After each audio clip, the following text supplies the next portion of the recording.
Imagine you could be in 5 places at once, not metaphorically, literally, that you could stand simultaneously in 5 different locations on the surface of the Earth, separated by thousands of miles, each one a different culture, a different language, a different landscape, a different set of gods.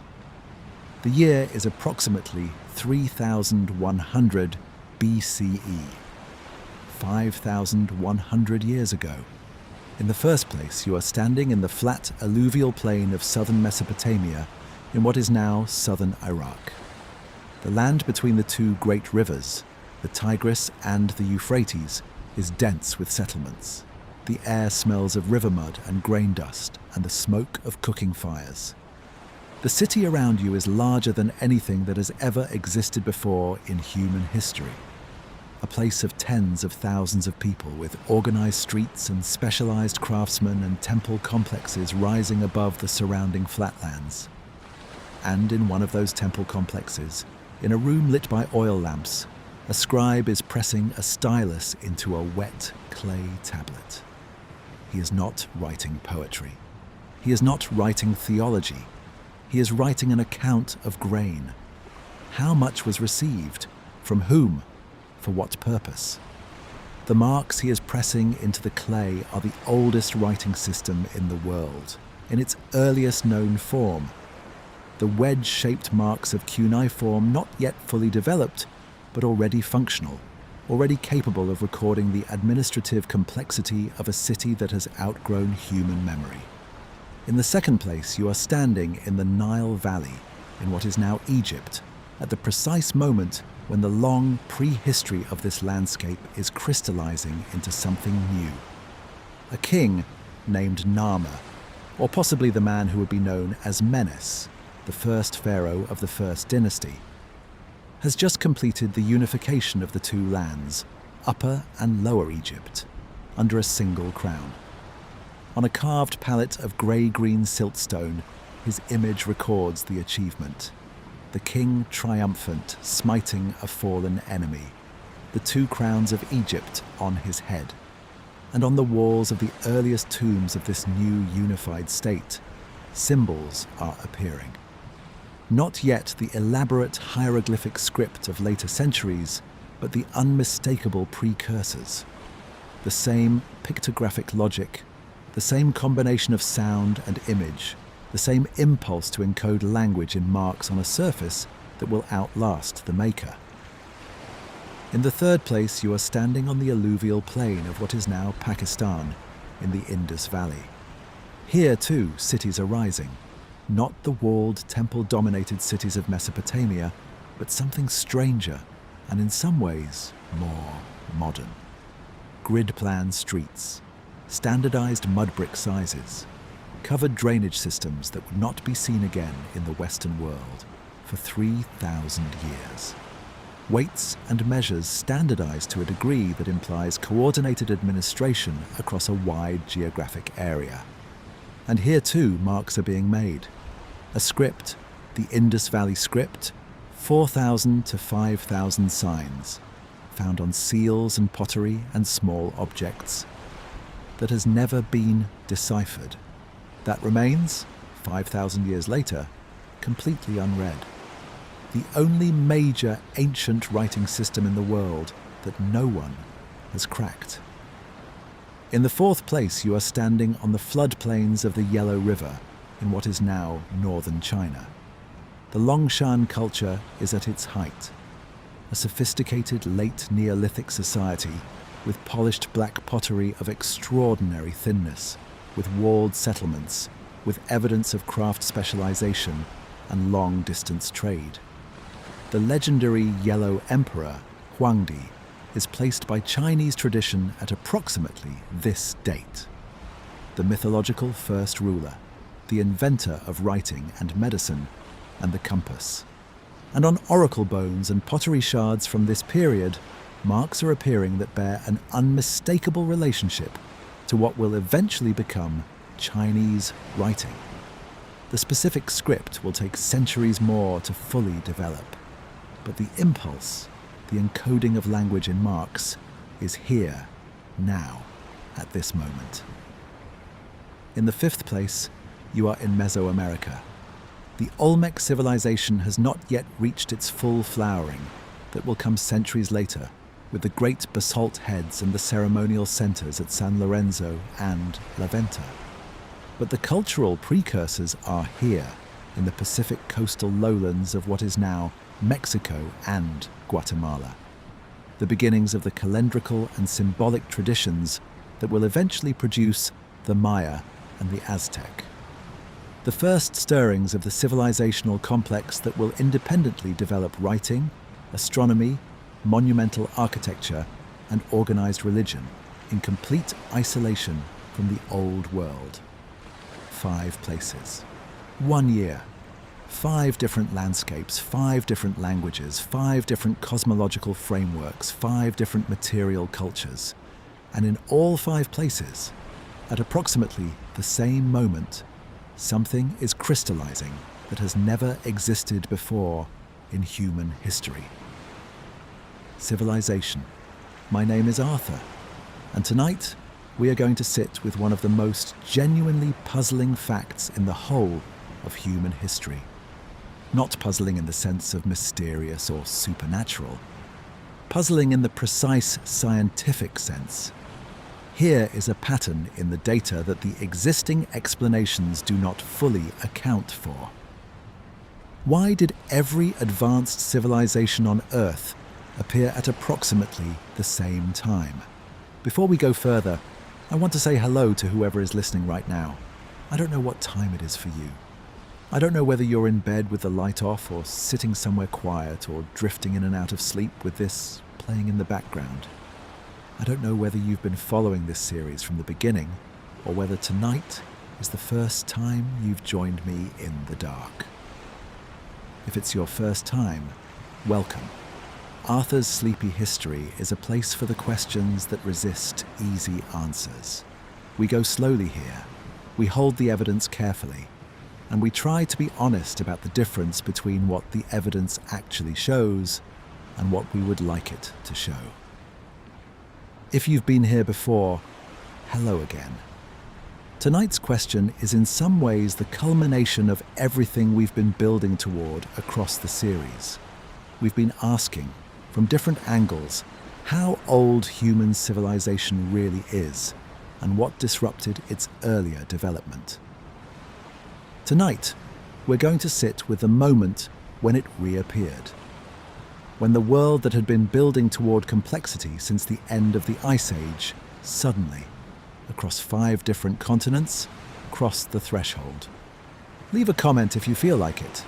Tell me where you are in the world and what time it is. Those comments mean more to me than I can easily say.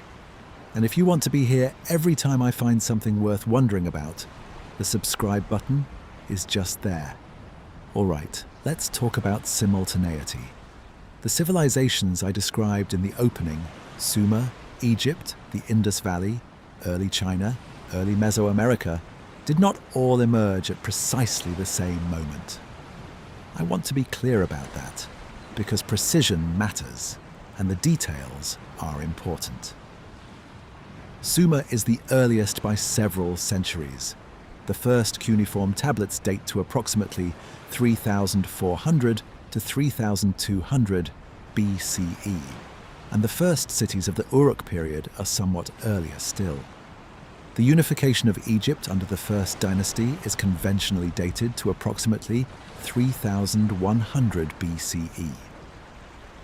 The major Indus Valley cities reached their full development somewhat later, by around 2,600 BCE, though the earliest Indus settlements are earlier. Chinese writing in its earliest recognizable form appears around 2000 BCE, or a little before. And the Olmec flourishing in Mesoamerica reaches its height around 1500 to 400 BCE. So the emergence is not simultaneous in the literal sense of the same year. It is simultaneous in the geological and archaeological sense. A cluster of civilizational emergence events in a period of roughly 1,000 to 1,500 years, roughly 5 to 3,000 years BCE, that collectively represent the appearance of complex human civilization on multiple continents. In the context of the full span of human prehistory, the roughly 200,000 years during which anatomically modern humans existed before the emergence of any of these civilizations, a window of 1,500 years is essentially instantaneous. It is less than 1% of the time modern humans have existed. 200,000 years of anatomically modern humanity. And then, in a window that represents less than 1% of that span, 5 separate civilizational complexes independently cross the threshold. That is the puzzle. Let me try to make the strangeness of this more concrete, because I think it is easy to nod at the fact without fully feeling the weight of it. Consider what complex civilization requires. It requires agriculture, the systematic cultivation of specific plants and the management of specific animals, in quantities sufficient to produce surpluses beyond immediate subsistence needs. Agriculture provides the food surplus that allows some members of a population to do things other than grow food, to specialize, to craft, to administer, to think. It requires writing, or at least some system of symbolic communication capable of preserving information beyond what human memory can hold, coordinating activity across geographic distances, and accumulating knowledge across generations. It requires organized governance, some system for allocating resources, resolving disputes, coordinating collective action on scales larger than the family or the band. This typically means a ruling class, a priestly or administrative elite, a bureaucracy of some kind. It requires monumental architecture, not necessarily because monuments are functionally necessary, but because every complex civilization we know of has produced them. Temples, palaces, tombs, city walls. The capacity to organize large-scale construction projects is itself evidence of the organizational complexity that civilization requires. And it requires cities, concentrations of population at densities that the pre-agricultural world could not sustain, that generate the economic and intellectual specialization that drives civilizational development. Each of these components, agriculture, writing, governance, monuments, cities, is individually a major development. Each one represents a fundamental transformation in how human beings organize their relationship to each other and to the natural world. Each one by itself is the kind of thing that takes generations to develop, and that, once developed, changes everything. And all 5 of these components appear together in 5 different places on Earth, within what is, in the context of human prehistory, a geological instant. The conventional response to this observation is that it is less surprising than it seems. The argument goes roughly like this. Agriculture was developed in multiple places independently during the early Holocene, as the improved climate of the post-glacial world made the intensive cultivation of specific plants viable. Once agriculture was in place, the other components of civilization followed naturally. Population growth, surplus production, specialization, administration, writing, cities, through a predictable developmental sequence. And the timing of the emergence of complex civilization across the Old World reflects the timing of the transition to agriculture, which occurred more or less simultaneously across the Old World as the Holocene climate improvement spread. This is a reasonable account. It is probably substantially correct. The climate change at the end of the Ice Age, the warming and increased precipitation of the early Holocene, did create the conditions for agriculture across a wide geographic range, and the development of agriculture did trigger the developmental sequence that eventually produced civilization. But the conventional account has a problem. It can explain why civilization emerged in the Old World during this general period. It cannot fully explain why 5 separate civilizational complexes crossed the threshold at approximately the same time, rather than sequentially with larger gaps between them. If the transition to civilization is a predictable developmental sequence triggered by the availability of agriculture, and if agriculture became available in different places at different times, then we would expect civilizations to emerge sequentially. The first agricultural region producing the first civilization, with subsequent civilizations following in the order that agriculture spread to their regions. And to some extent, this is what happened. Sumer is early, Egypt follows, the Indus Valley follows, China follows, Mesoamerica is later. But the gaps between them are much smaller than the gaps between the agricultural transitions. Agriculture in the Fertile Crescent precedes agriculture in China by several thousand years. But civilization in Mesopotamia precedes the earliest complex Chinese civilization by only a few centuries to a millennium. The gaps between civilizational emergence are smaller, much smaller, than the gaps between agricultural transitions. Something compressed the timeline. Something caused the developmental sequence from agriculture to writing, to cities, to complex governance, to accelerate as it spread to new regions, so that later civilizations went through the sequence faster than the first ones did. What was that something? There are several candidates. Ideas can spread faster than people. Technologies can diffuse across cultural boundaries. The knowledge that civilization is possible, that the developmental sequence leads somewhere, may itself be a kind of catalyst, providing later societies with a template that accelerates their own development. But there is another possibility, one that connects back to the broader story we have been exploring across this series, and it is the possibility that the world before 3100 BCE was more connected, more characterized by long-distance exchange of people, ideas, and technologies, than the conventional picture of isolated, independently developing regional cultures suggests. In other words, the emergence of complex civilization may not have been as independent as it looks. That is the hypothesis we are going to explore. Not the fringe hypothesis that all civilizations were seeded by a single, ancient master race. The more careful, more evidence-based hypothesis that the ancient world was more interconnected than we have typically acknowledged, and that the near simultaneity of civilizational emergence reflects, at least partly, the spread of ideas and technologies through networks of contact that left only fragmentary traces in the archaeological record.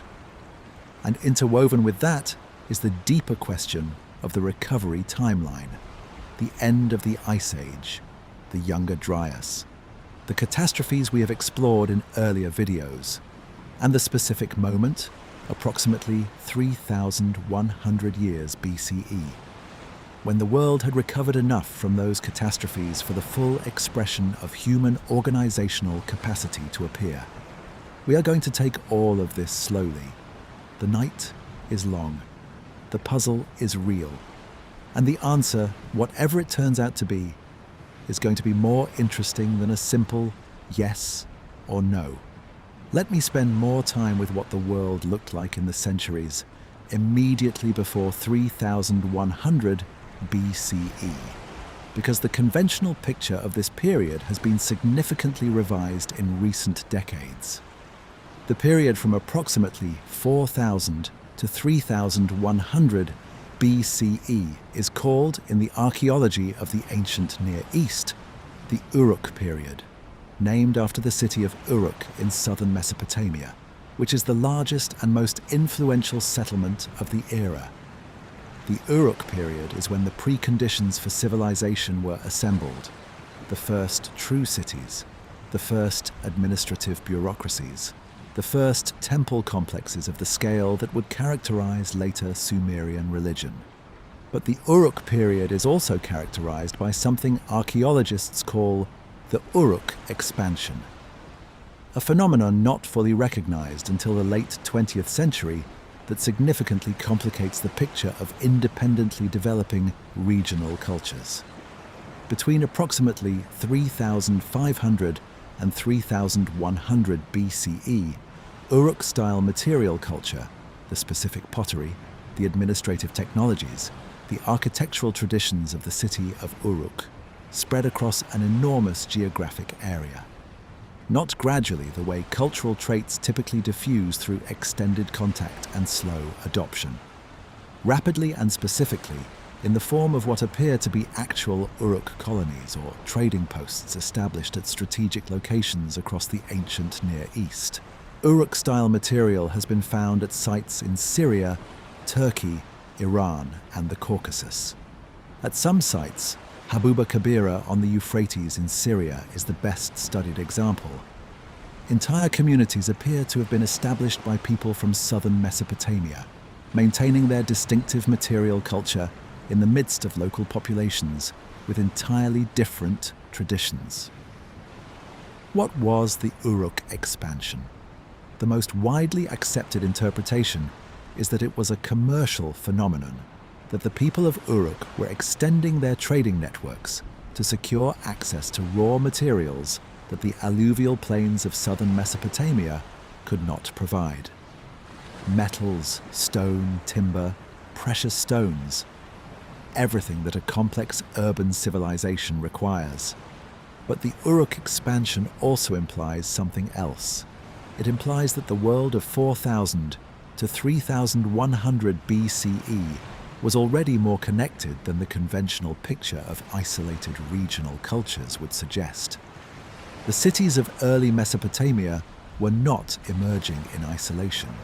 They were emerging in a world that already had trade networks stretching across thousands of kilometers, that already had contact between cultures as geographically distant as southern Iraq and the Caucasus. The Uruk expansion ended at approximately 3,100 BCE. The Uruk colonies in Syria and Turkey and Iran were abandoned. The trading relationships were disrupted. The specific Uruk material culture disappears from the sites where it had been present. And in the aftermath of this collapse, the full-blown civilizations of the historical period appear. In Mesopotamia, in Egypt, and shortly afterward, in the Indus Valley. The timing of the Uruk collapse and the emergence of the historical civilizations is one of the most discussed puzzles in Near Eastern archaeology. Did the collapse cause the emergence? Did the disruption of the Uruk trade networks force the development of new economic and administrative systems, including writing, that eventually produced the full historical civilization? Or is the correlation coincidental? We do not know. But the correlation is real, and it suggests that the emergence of complex civilization was not a simple, smooth developmental sequence, but a response to a specific historical disruption. Something changed around 3,100 BCE. Something that ended one system and began another.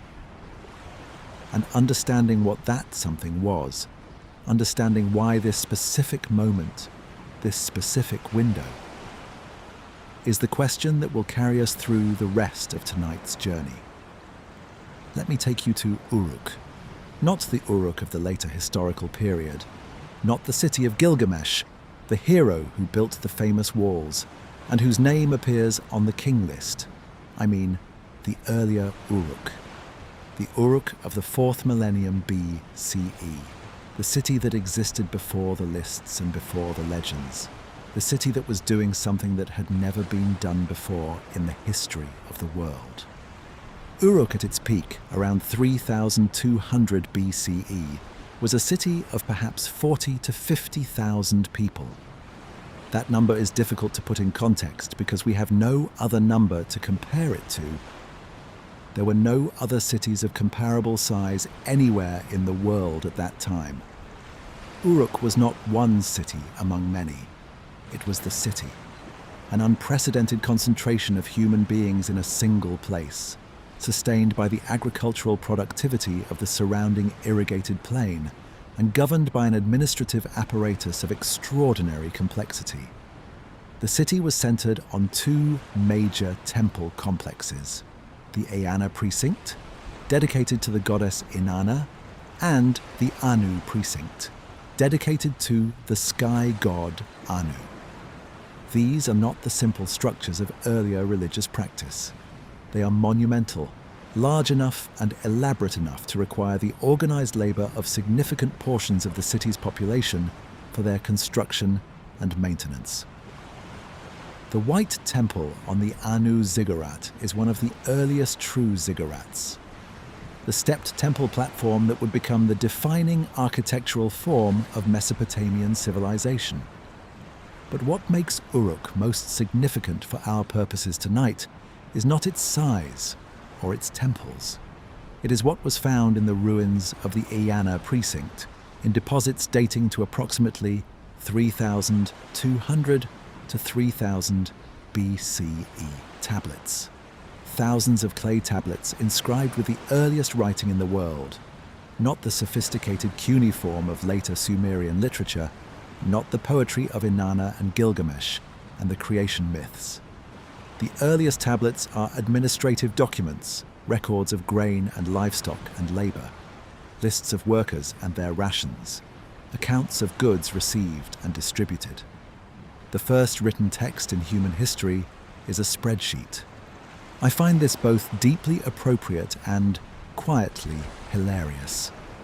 After 200,000 years of Homo sapiens on Earth, after all the cave paintings and the oral traditions and the elaborate ritual practices and the astronomical observations and the monument building and the everything else that the species had been doing for the entire span of its existence, the first thing anyone wrote down was a list of who received how much barley. The invention of writing was not, in its origins, a literary or philosophical achievement. It was an administrative one, a solution to a specific practical problem. How do you keep track of the quantities of grain moving through a large city's distribution system when the quantities are too large and too complex for human memory to reliably hold? You make marks. You develop a consistent system of marks that correspond to specific quantities and specific commodities. You press those marks into clay, which dries and hardens and persists. And you have invented writing. The earliest cuneiform tablets are pictographic. The sign for grain looks like a representation of an ear of grain. The sign for a sheep looks like a stylized head of a sheep. They are not yet fully phonetic. They do not represent the sounds of words, but the things themselves, in a direct, iconic relationship. This limits what they can record. You can write grain received and labor allocated, but you cannot easily write nuanced propositions or narrative. The development from pictographic to phonetic writing, from recording things to recording sounds, and therefore from recording objects to recording language, took several centuries and represents one of the most significant intellectual developments in human history. Once writing can represent sounds, it can represent anything that language can express. The entire content of human thought becomes, in principle, recordable. But in 3200 BCE, we are at the beginning. The tablets record grain and sheep. The marks are simple and functional. The ambition is administrative, not literary. And yet, looking at these tablets, at photographs of them, at the careful reproductions that cuneiformists have made of their content, I am struck by something that is easy to overlook in the academic discussion of their function. Someone invented this, not in the abstract sense that innovations happen. Someone specifically in the city of Uruk, around 3200 BCE, looked at the problem of administering a large city's grain supply and had an idea. The idea was not obvious. It is not obvious that you can represent quantities of physical objects with marks on a surface, and that those marks will be legible to other people, and that the system can be standardized and taught and maintained across generations. The cognitive leap required to invent writing. To go from the idea that a mark can mean something to the development of a systematic, learnable, generalizable system of representation is one of the most significant leaps in intellectual history. And it was made once, in Uruk, around 3200 BCE, or perhaps independently in a few places within a few centuries of each other. The question of whether writing was invented once or multiple times is itself a fascinating puzzle we will come to. But the Uruk tablets are the oldest, the earliest writing we have, and they are records of grain.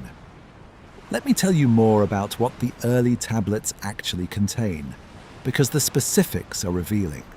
The tablets from the Uruk period record several categories of things: agricultural products, grain, beer, oil, fish, various animals; labor, workers, their rations, their tasks; officials, specific titles that appear repeatedly, suggesting a developed bureaucratic hierarchy; and geographic references, place names, indicating that the administrative system extended beyond the city itself into the surrounding agricultural hinterland. The sheer quantity of tablets, thousands from the Uruk period alone, implies that writing was not a rare or special technology. It was routine. It was what the scribes of the Eanna temple complex did, day in and day out, as part of the normal operation of the city's economy. This routineness is itself significant. Writing was not invented as a special achievement and then gradually adopted. It was invented to solve a specific problem, and once it solved that problem, it became immediately indispensable. Within a few centuries of its invention, writing was the backbone of Sumerian administrative practice. Without it, the city could not function. The dependence of complex urban civilization on writing, and the near-simultaneous development of writing in multiple places around the world, is one of the most striking aspects of the civilizational emergence we are discussing tonight. Writing is not an optional feature of complex civilization. It is a requirement. And the fact that it was independently developed, or at least independently adapted and extended, in multiple places within a historically short period suggests that the need for it was felt simultaneously across the ancient world. Now let me tell you about what happened between the Uruk period and the early dynastic period. The transition that occurred at approximately 3100 BCE, and that is the specific moment of civilizational crystallization we have been discussing. The Uruk period ends, and the early dynastic period begins with a series of changes that are visible in the archaeological record as a fairly sharp transition. The Uruk expansion, the network of Uruk colonies and trading posts across the Near East, collapses. The specific administrative technologies of the Uruk period are replaced by more developed ones. The writing system evolves, becoming more abstract and more capable. And something else happens. The tablets start to include names. In the earliest Uruk tablets, the administrative records are impersonal. So much grain received from such and such a category of worker for such and such a purpose. The people involved are not named. They are described by category or by their role in the administrative system. But as the writing system develops and becomes capable of representing sounds rather than just things, names become writable. And with names come individuals, specific people with specific roles, making specific decisions. The emergence of the named individual in the written record is one of the most significant transitions in all of human history. It is the moment when the anonymous administrative apparatus of the Uruk period gives way to the named rulers and named officials and named gods of the early dynastic period. The moment when history, in the sense that we use the word, the record of specific people doing specific things, becomes possible. The first named individual in human history is a mystery. There is debate about who holds this distinction. Some scholars point to a figure named Eri Hor, a pre-dynastic Egyptian ruler whose name appears on pottery from around 3200 BCE. Others point to Kushem, a name that appears on a Uruk period tablet from approximately 3200 BCE, as the earliest named individual, though whether Kushim is a personal name or an administrative title is itself debated. But whoever first had their name written down, the fact of it is extraordinary. For 200,000 years, the species existed without written names, without the specific kind of individual identity that a written name creates. The persistent, transmissible, separable from the body identity that allows a person to be referenced after their death, to be held accountable, to be remembered precisely. And then, around 3200 BCE, names began to be written. The world became legible in a new way. The individuals who inhabited it became, for the first time, historically recoverable. Let me also spend some time with the specific character of early Sumerian civilization, not just its administrative apparatus, but its cosmological framework, its understanding of the world and the human place in it. We have discussed Sumerian cosmology at length in earlier videos of this series: the creation myths, the flood stories, the king list, the divine beings, and their relationship to humanity.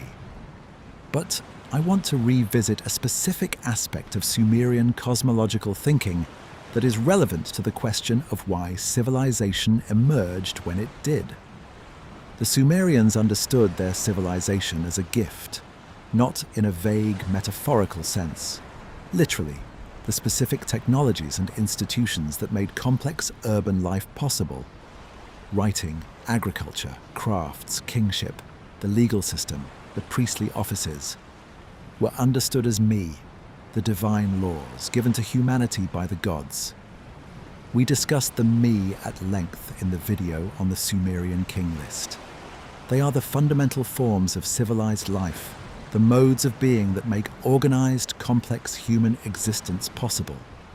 And in Sumerian tradition, they came from the divine, from Enki in the Abzu, from the world that predated the historical period. The Sumerians were saying, "We did not invent civilization. We received it. It was established in the first time, the Zep Tepi equivalent, the antediluvian world, and transmitted across the catastrophe of the flood to the historical period." Whether this is theology or history, whether it reflects a genuine tradition about the transmission of knowledge from an earlier, pre-flood civilization, or whether it is simply the human tendency to attribute important innovations to divine sources, is the question we have been sitting with across this entire series. But what I want to draw attention to tonight is the consistency of the claim. The Sumerians, the Egyptians, the Hindus, all of the civilizations that emerged in this window around 3100 BCE, understand themselves as inheritors rather than inventors, as people who received a tradition from somewhere or someone earlier, and whose role is to maintain and transmit that tradition rather than to create it from scratch. This self-understanding is itself data. It tells us how these civilizations understood their own emergence, not as a leap into the unknown, as a recovery, as the re-establishment of something that had existed before and been lost. Whether they were right about that, whether there was genuinely something to recover, is the question that the geological and archaeological evidence is slowly beginning to address. And the answer, as we have been exploring across this series, may be yes. Let me now turn to Egypt, because the Egyptian case is in some ways more striking than the Mesopotamian one. The emergence of Egyptian civilization around 3100 BCE, the unification of Upper and Lower Egypt under the First Dynasty, the appearance of hieroglyphic writing, the establishment of the bureaucratic and religious framework that would persist with remarkable continuity for the next 3,000 years, is well documented archaeologically. But what makes it striking is not the emergence itself, it is the speed. In Mesopotamia, the developmental sequence from proto-urban Ubaid culture to the full complexity of early dynastic Sumer took roughly 2,000 years, from approximately 5,500 BCE to 3,100 BCE. This is a long development with identifiable stages and a clear progression of increasing complexity.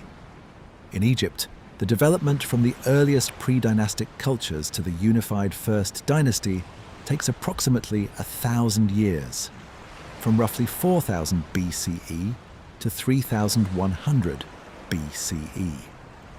This is significantly faster than the Mesopotamian development, and the specific moment of crystallization, the First Dynasty, represents a leap in complexity that the immediately preceding pre-dynastic cultures do not fully prepare you for. The hieroglyphic script of the First Dynasty period appears already sophisticated, already capable of recording complex administrative and ritual information. The political and bureaucratic organization of the unified Egyptian state appears already elaborate. The artistic conventions that would define Egyptian art for the next 3,000 years appear already established. This is not what gradual internal development looks like. Gradual internal development shows you the steps, the progressively more sophisticated versions of each technology and institution as they develop. What the Egyptian record shows is something more like a quantum jump, a relatively modest pre-dynastic culture that suddenly, at the moment of unification, exhibits a level of complexity that the preceding centuries do not fully account for. What happened at the First Dynasty transition? One possibility is contact with Mesopotamia. There is evidence, primarily in the form of specific artistic motifs and material culture traits, of Mesopotamian influence on late pre-dynastic and early First Dynasty Egypt. The so-called Jemdet Nasr period of late Uruk Mesopotamia and the Naqada III period of late pre-dynastic Egypt show specific parallels that most scholars interpret as evidence of contact, either direct trade or the diffusion of ideas through intermediaries. The cylinder seal, a distinctively Mesopotamian administrative technology used to roll impressions onto clay as a signature or authentication, appears in Egypt at the First Dynasty horizon in a form that is clearly derived from Mesopotamian originals, even though the specific Egyptian seals quickly develop their own distinctive style. The evidence for Mesopotamian contact does not prove that Egyptian civilization was derived from Mesopotamian. Egypt is clearly and fundamentally its own thing. The specific cosmological framework, the specific agricultural context, the specific artistic and architectural traditions are all distinctively Egyptian. But it does suggest that the near simultaneous emergence of Egyptian and Mesopotamian complexity is not entirely coincidental. Ideas, technologies, and perhaps people were moving between these two civilizational centers in the centuries around 3100 BCE. Which brings us back to the connectivity hypothesis. The idea that the near simultaneity of civilizational emergence is partly explained by the fact that the ancient world was already more connected than the conventional picture suggests, that ideas and technologies were spreading through networks of contact, accelerating the developmental timeline in ways that made later civilizations go through the sequence faster than the first. There is a specific technology that I want to spend some time with, because it appears at the civilizational horizon in multiple places, and because its spread is one of the clearest examples of the kind of connectivity we are discussing: the wheel. The wheel was invented, as far as we can tell from the archaeological record, in the region of Mesopotamia or the Eurasian steppe, somewhere between 3,500 and 3,000 BCE. The earliest direct evidence comes from a pictograph on a Sumerian clay tablet, and from actual wheel and axle assemblies found in burial contexts in the Caucasus and Central Europe. Within a few centuries of its invention, the wheel had spread across an enormous geographic range, from Mesopotamia to the Indus Valley, from the Eurasian steppe to Egypt. Not slowly, over millennia. Quickly, over centuries. Along trade routes and through cultural contact. The wheel is not a complex technology. The basic principle, a circular disc rotating on a fixed axle, is simple enough that it could, in principle, be independently invented in multiple places. But the archaeological evidence suggests that it was not independently invented in multiple places. It spread from a single origin point along the networks of contact that already connected the old world. This matters for the civilization emergence question because the wheel is one of many technologies that spread rapidly across the old world in the period around 3100 BCE, the plough. Specific metallurgical techniques, administrative technologies like cylinder seals, architectural forms, all of these appear in the period around 3100 BCE, across a geographic range that is too wide and too rapid to be explained by independent invention. The ancient world was a connected world. The connections were not as visible or as fast as modern connections, but they were real. And they mean that the emergence of complex civilization in multiple places at approximately the same time was not purely the product of independent parallel development. It was also, at least partly, the product of the spread of ideas and technologies through networks of contact. How much was independent and how much was contact? That is the question that comparative archaeology has been wrestling with for decades, and it does not have a clean answer. The evidence suggests that both were operating simultaneously, that independent development of certain core elements occurred in different regions, while the specific catalysts that triggered the final crystallization into full complexity spread through contact. The balance between independence and diffusion is different for different civilizations and different technologies. And the picture is complicated by the fact that the networks of contact operated at multiple speeds and scales. Some technologies spread within decades, others took centuries, others never spread at all despite prolonged contact. What we can say with some confidence is this: the emergence of complex civilization around 3100 BCE was not as independent as it looks at first glance. The ancient world was already interconnected. Ideas and technologies were already circulating. And the near simultaneity of civilizational emergence reflects, at least partly, the fact that the catalysts, whatever they were able to spread through already existing networks of contact. Which still leaves the deepest question unanswered. What were the catalysts? What specifically happened around 3100 BCE that triggered the final crystallization? That question is going to take us deeper into the specific evidence from each of the major civilizational centers, and eventually to a synthesis that connects back to the broader story of the post-glacial recovery that we have been following across this series. We are still only at the beginning of tonight's journey. Let me tell you about the Narmer palette. It is a carved slab of grey-green siltstone, 63 centimeters tall, found in the main deposit of the Temple of Horus at Hierakonpolis in Upper Egypt. It was discovered in 1897 by the archaeologists James Quibble and Frederick Green, and it is now in the Egyptian Museum in Cairo. It is one of the most important objects in the whole of archaeology, and it is worth spending time with. The palette is carved on both faces with scenes of extraordinary density and sophistication. On one face, a king, wearing the white crown of Upper Egypt, towers over a kneeling captive, whose head he holds in one hand while raising a mace in the other. Behind the king, a hawk, the god Horus, holds on a leash a human head emerging from a papyrus plant. Below the king, two naked men lie defeated. On the other face, the king, now wearing the red crown of Lower Egypt, processes in a ritual context.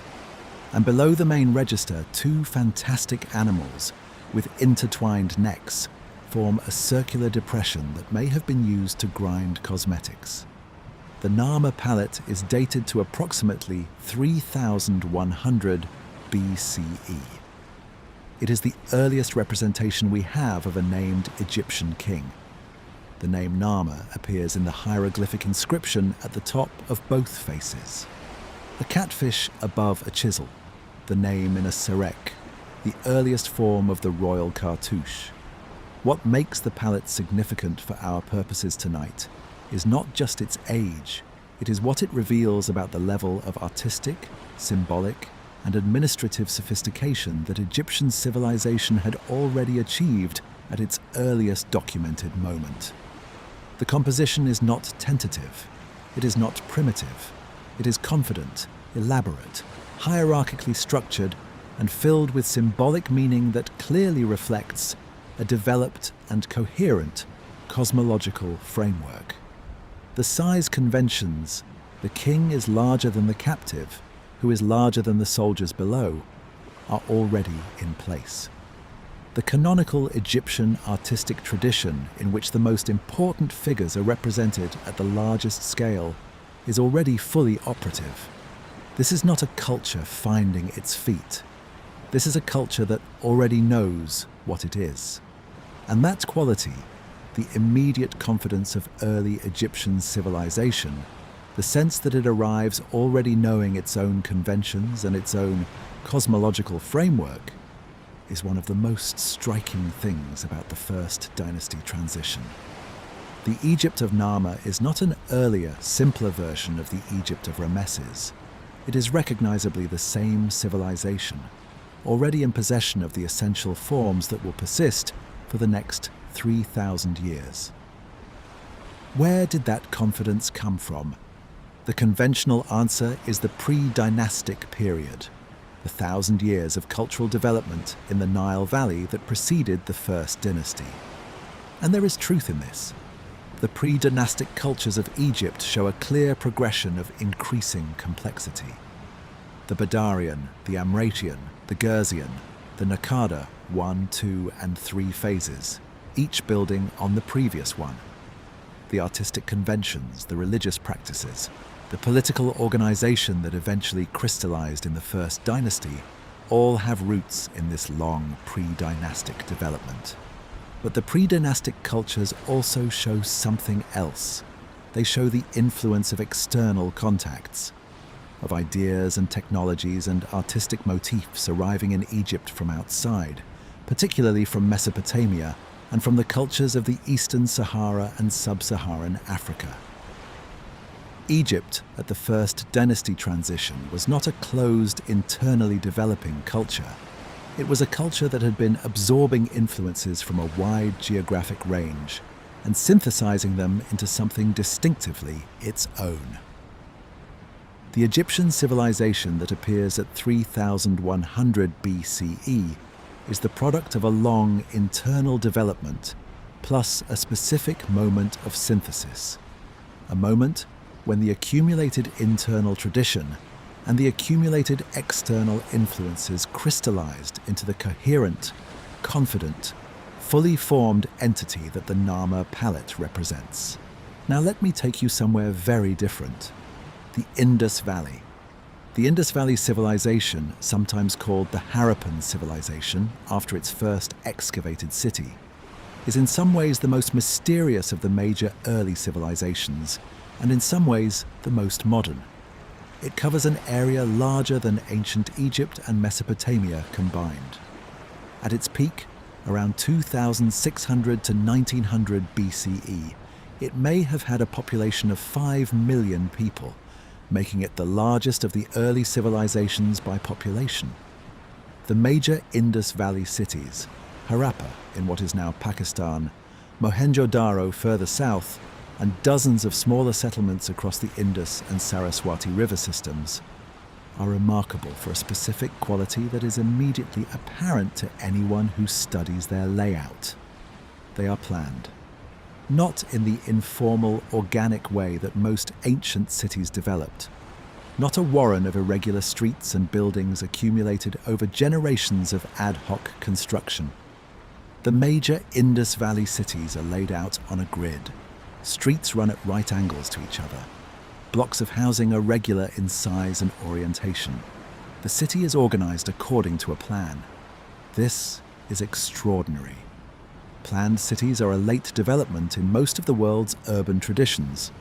Rome, one of the greatest cities of the ancient world, was not laid out on a grid. It grew organically over centuries, and its street plan reflects its history of organic accumulation. The grid-planned city is a relatively modern concept in the Western tradition, associated with Hippodamian planning in ancient Greece and the colonial grid cities of the Roman Empire. The Indus Valley cities had grid plans 4,500 years ago. The sewage systems of the Indus Valley cities are equally remarkable. The major cities had covered drains running beneath the streets, connecting the individual houses to a larger drainage network. Wastewater from houses was channeled into the city's drainage system. The streets were kept clean. This is advanced urban sanitation. The Roman sewer system, the Cloaca Maxima, and the urban drainage networks of the imperial period was not constructed until the 6th century BCE at the earliest. The Indus Valley had comparable or superior urban sanitation 2,000 years before the Romans. The standardization of the Indus Valley civilization extends beyond urban planning and sanitation. The bricks used in construction across the entire Indus Valley cultural zone are made to a consistent ratio, 1:2:4, width to height to length, regardless of the specific size of the brick. This standardization implies coordinated manufacturing over a wide geographic area. Someone was specifying the ratio, and someone was ensuring it was followed. The weights and measures of the Indus Valley are similarly standardized. Stone weights found at sites across the cultural zone, from the Punjab to Gujarat, from the Himalayan foothills to the Arabian Sea, follow a consistent system of ratios. A small weight in Harappa and a small weight in Mohenjo-Daro, separated by 600 kilometers, are made to the same specification. This standardization implies a level of administrative coordination across a very large geographic area. Not just local administration, the management of individual cities, but regional administration. Some form of governance that operated at the scale of the entire Indus Valley cultural zone. And yet, the Indus Valley civilization has no palaces, no temples, no monumental architecture in the sense of the kind of large, elaborate, ceremonially significant buildings that characterize every other early civilization. The largest buildings at Harappa and Mohenjo-Daro are large granaries and a structure that may have been a public bath or a ritual water tank, but nothing that looks like a palace.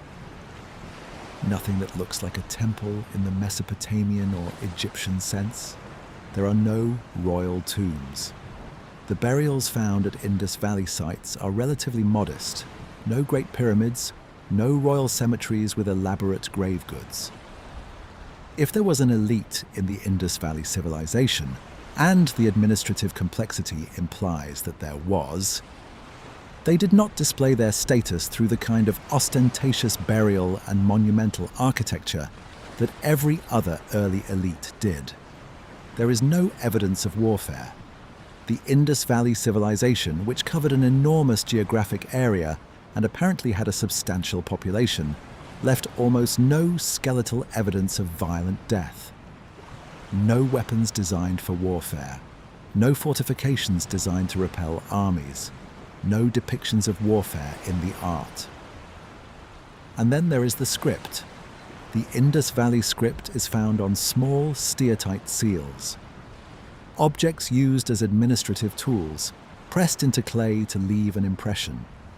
The seals are often beautifully carved with images of animals, a humped bull, a rhinoceros, a tiger, alongside the script. The script itself consists of approximately 400 to 500 signs. It has been studied intensively by linguists and archaeologists since the Indus Valley sites were first excavated in the 1920s, and it has never been deciphered.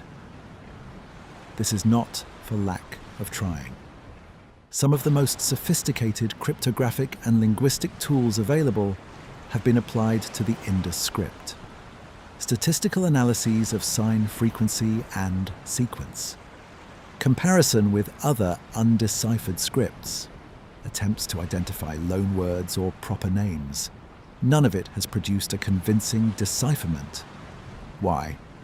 Part of the answer is the nature of the available material.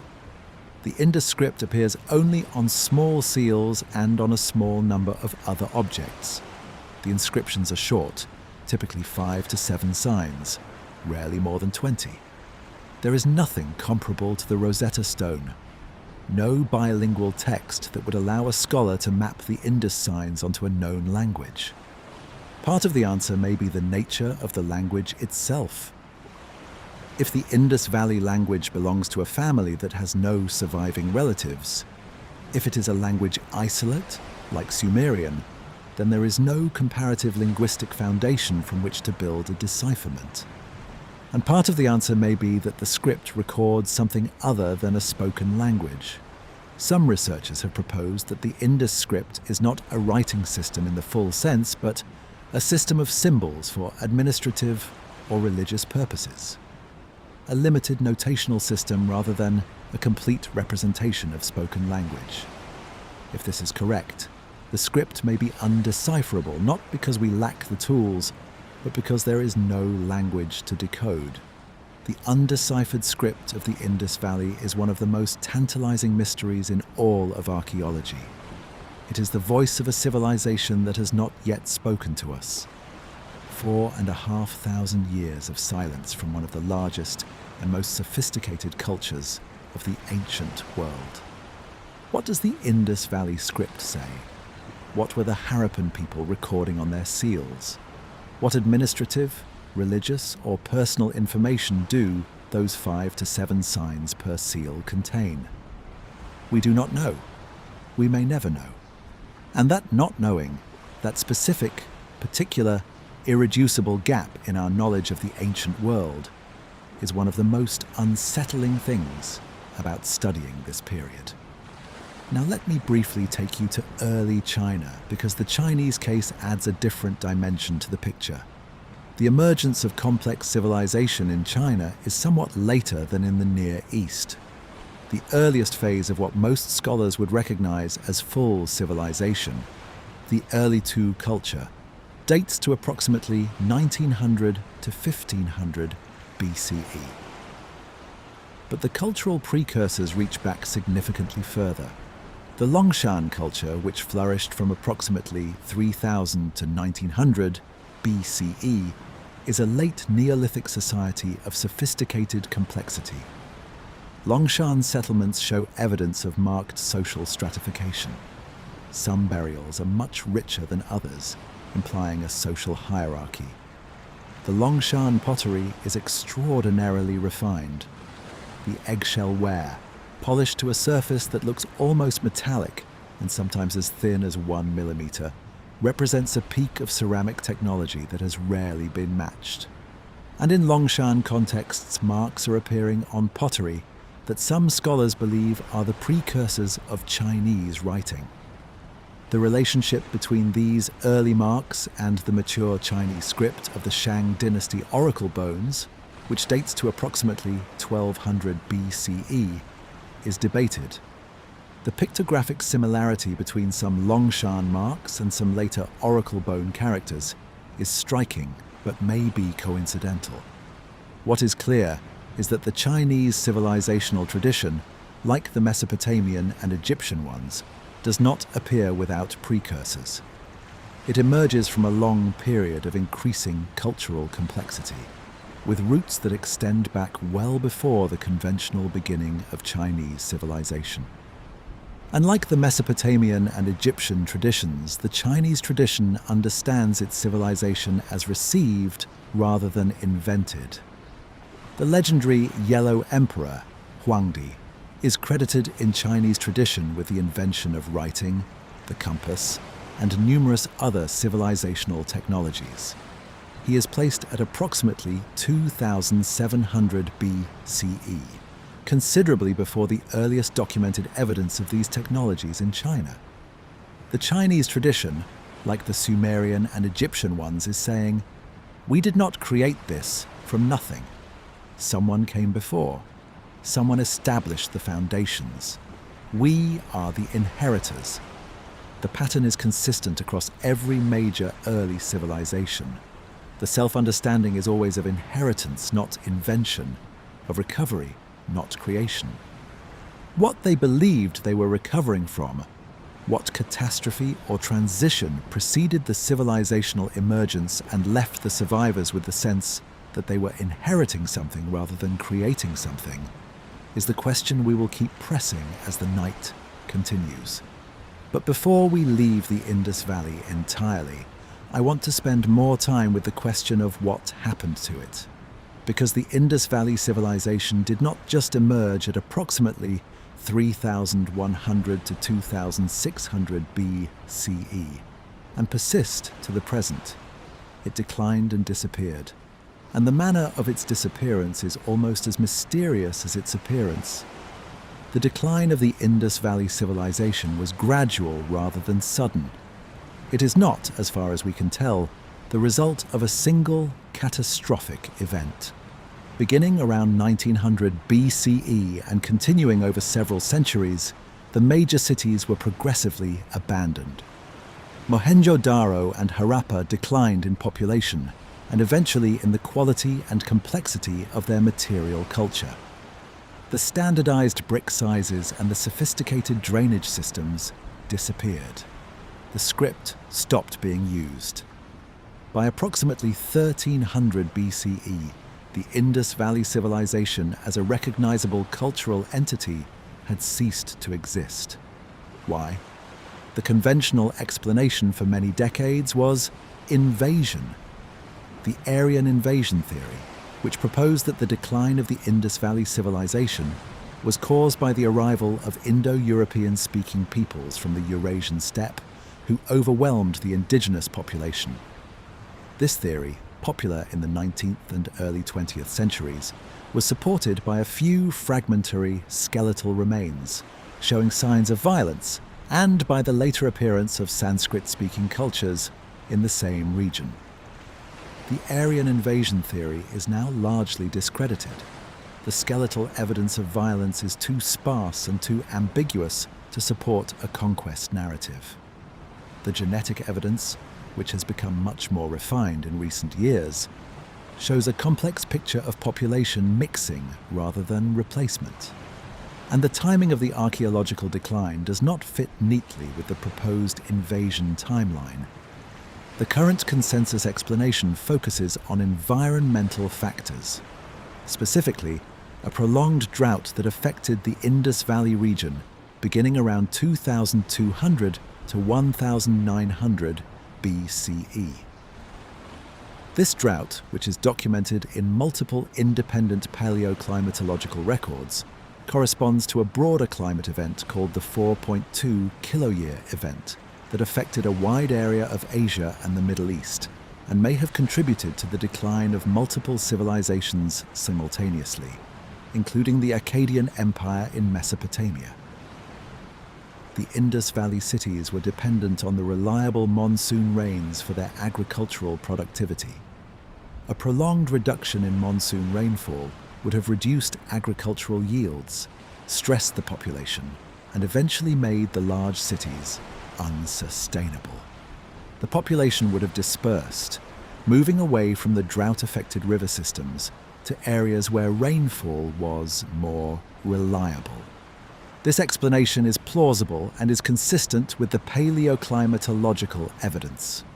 But it raises a question that is relevant to our broader discussion tonight. If the Indus Valley civilization was brought down by climate change, by a drought event that was part of the broader pattern of Holocene climate variability, then its decline is another example of the kind of climate-driven disruption that we have been tracking across this series. Another point in the long pattern of human civilizations being disrupted or destroyed by climate events. The Younger Dryas disrupted the Natufian proto-agricultural communities. The 5.9 kiloyear event may have triggered the collapse of the Uruk expansion and the crystallization of the historical civilizations. The 4.2 kiloyear event contributed to the decline of the Akkadian Empire and the Indus Valley civilization. Climate disruption as a recurring feature of the civilizational story. Not a background condition, but an active force. One that periodically resets or disrupts the developmental trajectory, forcing adaptation and sometimes producing innovation. The pattern is consistent, and it suggests that the emergence of complex civilization around 3100 BCE was not just the product of a long, smooth developmental sequence. It was also, at least partly, the product of a series of climate disruptions that pruned the less robust social and technological arrangements and left only the most adaptive ones. Civilization, in this reading, is not the natural outcome of a certain level of population and technology. It is the product of specific pressures, of adversity that forced the development of more complex and more resilient social arrangements. The catastrophes that we have been discussing across this series, the Younger Dryas, the post-glacial sea level rise, the climate events of the Holocene, were not simply obstacles to civilizational development. They were part of the selective pressure that shaped it. This is a darker and more complex picture than the conventional story of gradual progress, from simple to complex. But it may be a more accurate one. Let me also spend time with a specific aspect of the Indus Valley civilization that connects it to the broader theme of connectivity we have been discussing. The trading connections that link the Indus Valley to Mesopotamia in the period of civilizational emergence. The trade between the Indus Valley and Mesopotamia is well documented from Mesopotamian texts, which refer to a place called Meluha as a source of specific luxury goods: carnelian beads, lapis lazuli, gold, ivory, and certain types of hardwood. The identification of Meluha with the Indus Valley is widely accepted among scholars based on the specific goods described and the geographic logic of the trade routes. Indus Valley seals have been found at Mesopotamian sites. Mesopotamian goods have been found at Indus Valley sites. The maritime trade route through the Persian Gulf connected the two civilizational centers, and the evidence suggests that this connection was already established by the 3rd millennium BCE. This direct trade connection between the Indus Valley and Mesopotamia is another piece of evidence for the connectivity of the ancient world. Two of the world's earliest civilizations, separated by thousands of kilometers, were in regular commercial contact within a few centuries of their emergence. The ancient world was not a collection of isolated developmental laboratories. It was a connected system, imperfectly connected, slowly connected, with information and goods moving at the speed of ships and caravans rather than the speed of light. But connected nonetheless. And that connectivity means that the near simultaneity of civilizational emergence is not as mysterious as it would be if the civilizations had been genuinely isolated. The ideas and technologies that catalyzed complexity in one place could reach other places through the networks of trade and contact, and catalyze complexity there too. The near simultaneous emergence is real. It is striking. It is not fully explained by the conventional accounts of independent parallel development, but it is at least partly explained by the connectivity of the ancient world, by the fact that the world in which these civilizations emerged was already a world of long-distance exchange and cultural contact. Not a single source, not a master civilization seeding the others, but a network. A web of relationships through which ideas and technologies and people moved, slowly and imperfectly, but persistently, across the ancient world. That is the picture the evidence is pointing toward. It is less dramatic than the alternative hypothesis of a single lost civilization seeding all the others. But it is more consistent with the specific evidence. And it is, I think, more interesting, because it shows us a human world that was already, from very early on, characterized by the impulse to connect, to trade, to share ideas across distances. That impulse, the impulse to reach across the distance to the stranger, to exchange what you have for what they have, is one of the most distinctly human things there is. It is also perhaps the foundation of everything that followed. Let me now examine the conventional explanations for the near-simultaneous emergence of complex civilization more carefully, because they deserve serious engagement rather than simple dismissal. The first and most fundamental explanation is the climate stabilization hypothesis. The argument goes like this. The Holocene, the geological epoch that began approximately 11,700 years ago when the Younger Dryas ended, provided the first stable, warm, moist climate that the Earth had experienced in 100,000 years. This stability was the necessary precondition for agriculture, and agriculture was the necessary precondition for civilization. The emergence of complex civilization around 3100 BCE is therefore the delayed product of the Holocene climate stabilization. Delayed because it takes several thousand years of agricultural development to accumulate the population, the surplus, and the social complexity that civilization requires. This explanation is compelling and substantially correct. The Holocene climate did provide the necessary conditions for agriculture. Agriculture did provide the necessary conditions for complex civilization. And the specific timing of the civilizational emergence, approximately 8,000 years after the Holocene began, is consistent with the time required for the developmental sequence to run its course. But the climate stabilization hypothesis explains the window during which civilization could emerge. It does not fully explain why it emerged when it did within that window, nor why it emerged simultaneously in multiple places, rather than sequentially from a single point of origin. The second explanation is the population threshold hypothesis. The idea here is that complex civilization requires a minimum population density to sustain the specialization, the surplus production, and the administrative complexity that characterizes it. Below a certain population density, civilization is not possible regardless of climate or technology. Above that density, it becomes increasingly likely. The specific population threshold is debated, but the general principle is widely accepted. And the timing of the civilizational emergence around 3100 BCE does correspond to a period when regional populations were reaching levels that, for the first time, made the threshold achievable in multiple places simultaneously. This explanation has real merit. Population density is a genuine constraint on civilizational complexity, and the near-simultaneous crossing of the population threshold in multiple regions, driven by the same climate conditions and the same basic agricultural technologies, does provide a parsimonious explanation for the near-simultaneous civilizational emergence. But the population threshold hypothesis faces a specific challenge.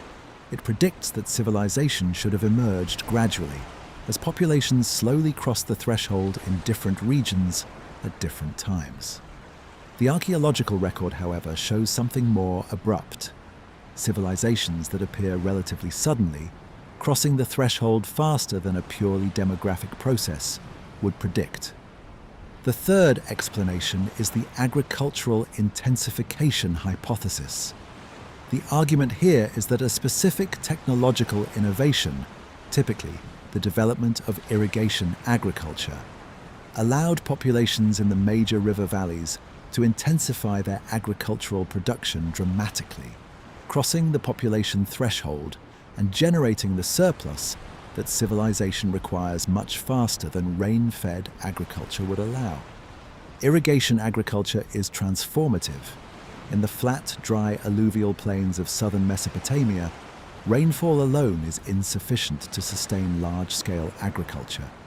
But the rivers, the Tigris and the Euphrates, carry enormous quantities of water that, when directed into the fields through a system of canals and channels, can produce agricultural yields far exceeding what rain-fed farming can achieve. The management of irrigation systems requires coordination.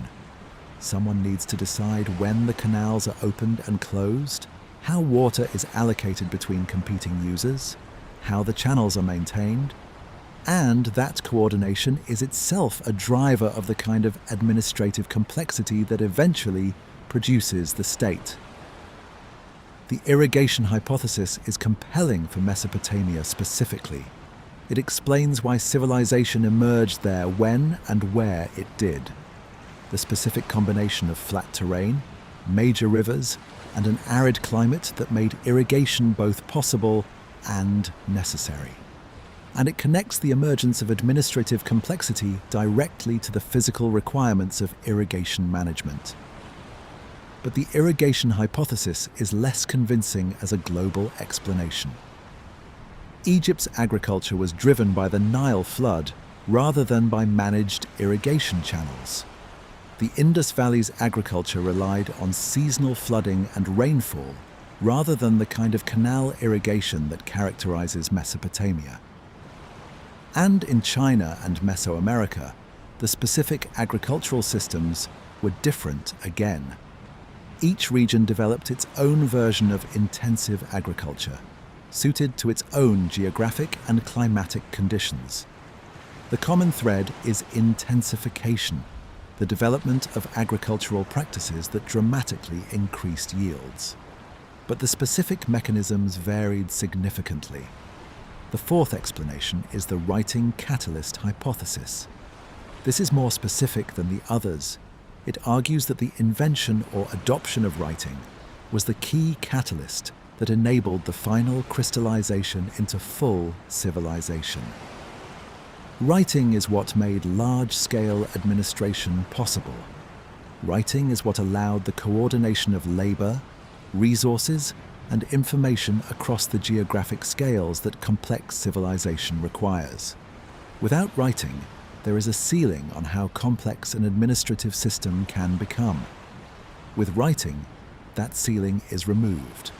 The writing catalyst hypothesis is appealing because of the way writing appears in the archaeological record, not as a gradual development that eventually reached a threshold of utility, but as a specific, datable innovation that appeared and was immediately used to manage the kinds of administrative complexity that only civilization requires. In Mesopotamia, writing appears, and complex civilization appears at approximately the same time. The correlation is too close to be coincidental. Writing was not invented as a luxury by a civilization that already existed. It was invented as a necessity by a society that was reaching the limits of what could be managed without it. But the writing catalyst hypothesis faces the same problem as the other explanations. It explains why writing appeared in Mesopotamia at approximately 3200 BCE.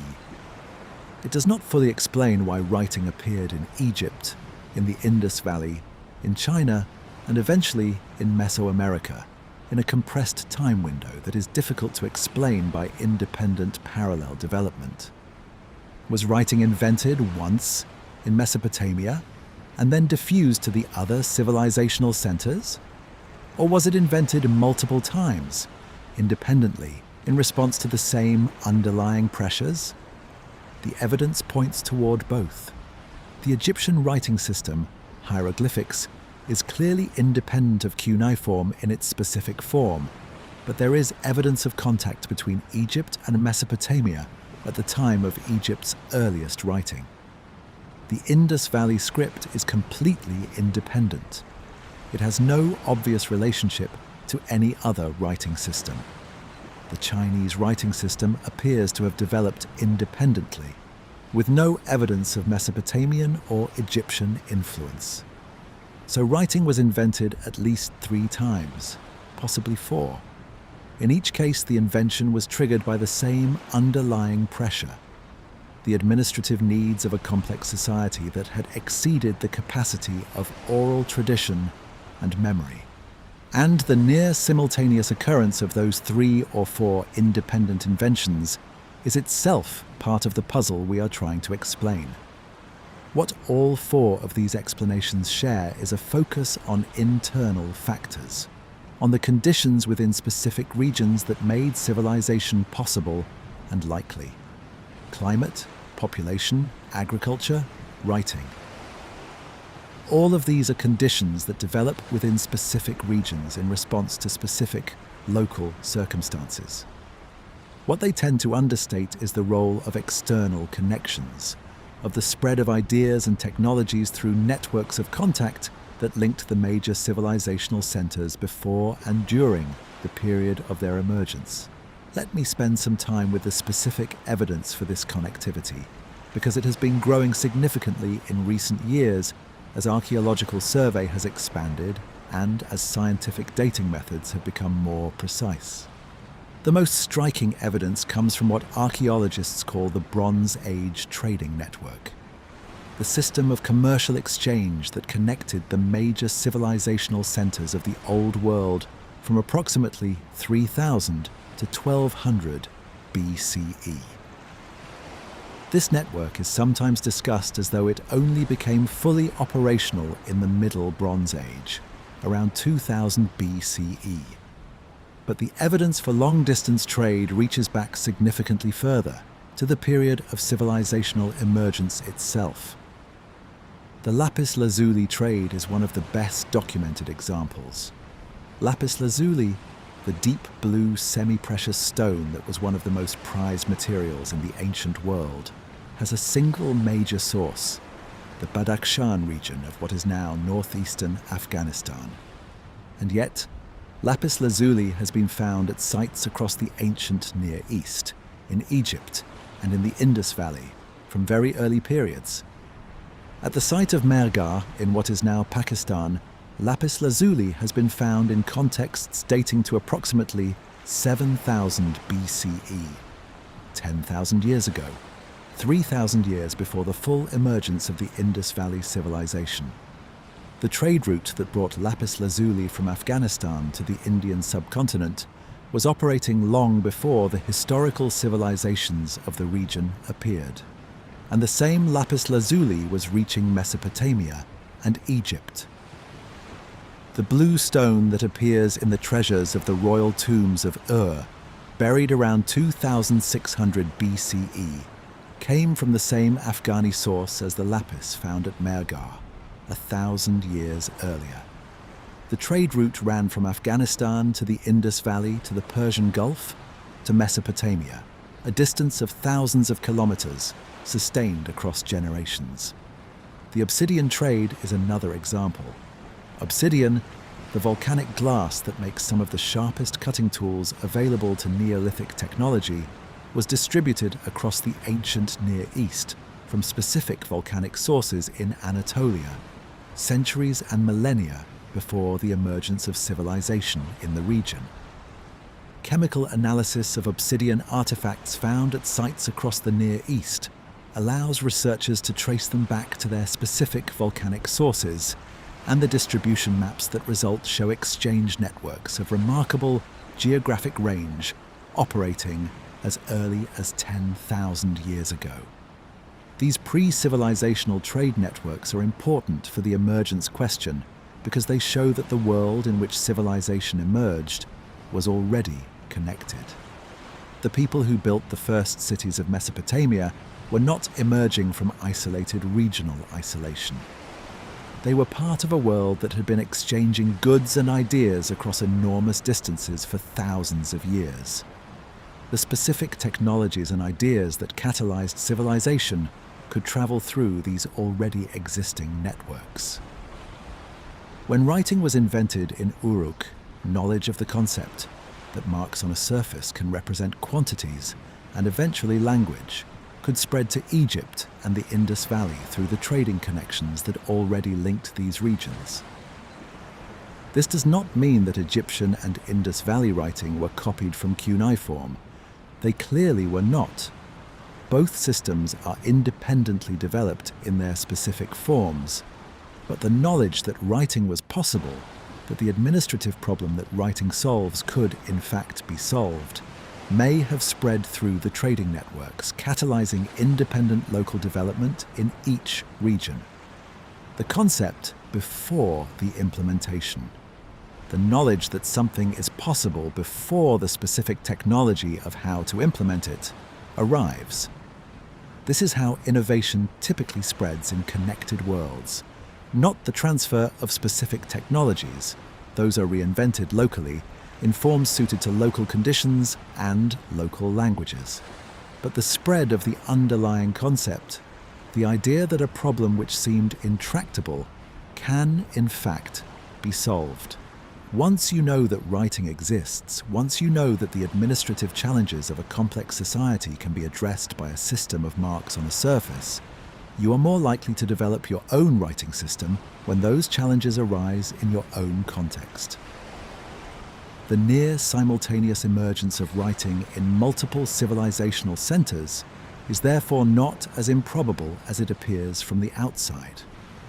It is the product of a connected world in which the underlying concept spread faster than the specific technology, and in which multiple independent implementations of the concept occurred within a historically compressed time period. And the same logic applies to the other catalysts of civilizational emergence.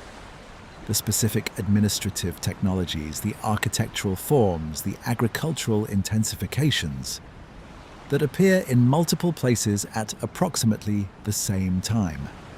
Connected worlds produce near simultaneous innovation, not because one center seeds all the others, but because the spread of concepts through existing networks of contact compresses the independent development timelines in multiple regions simultaneously.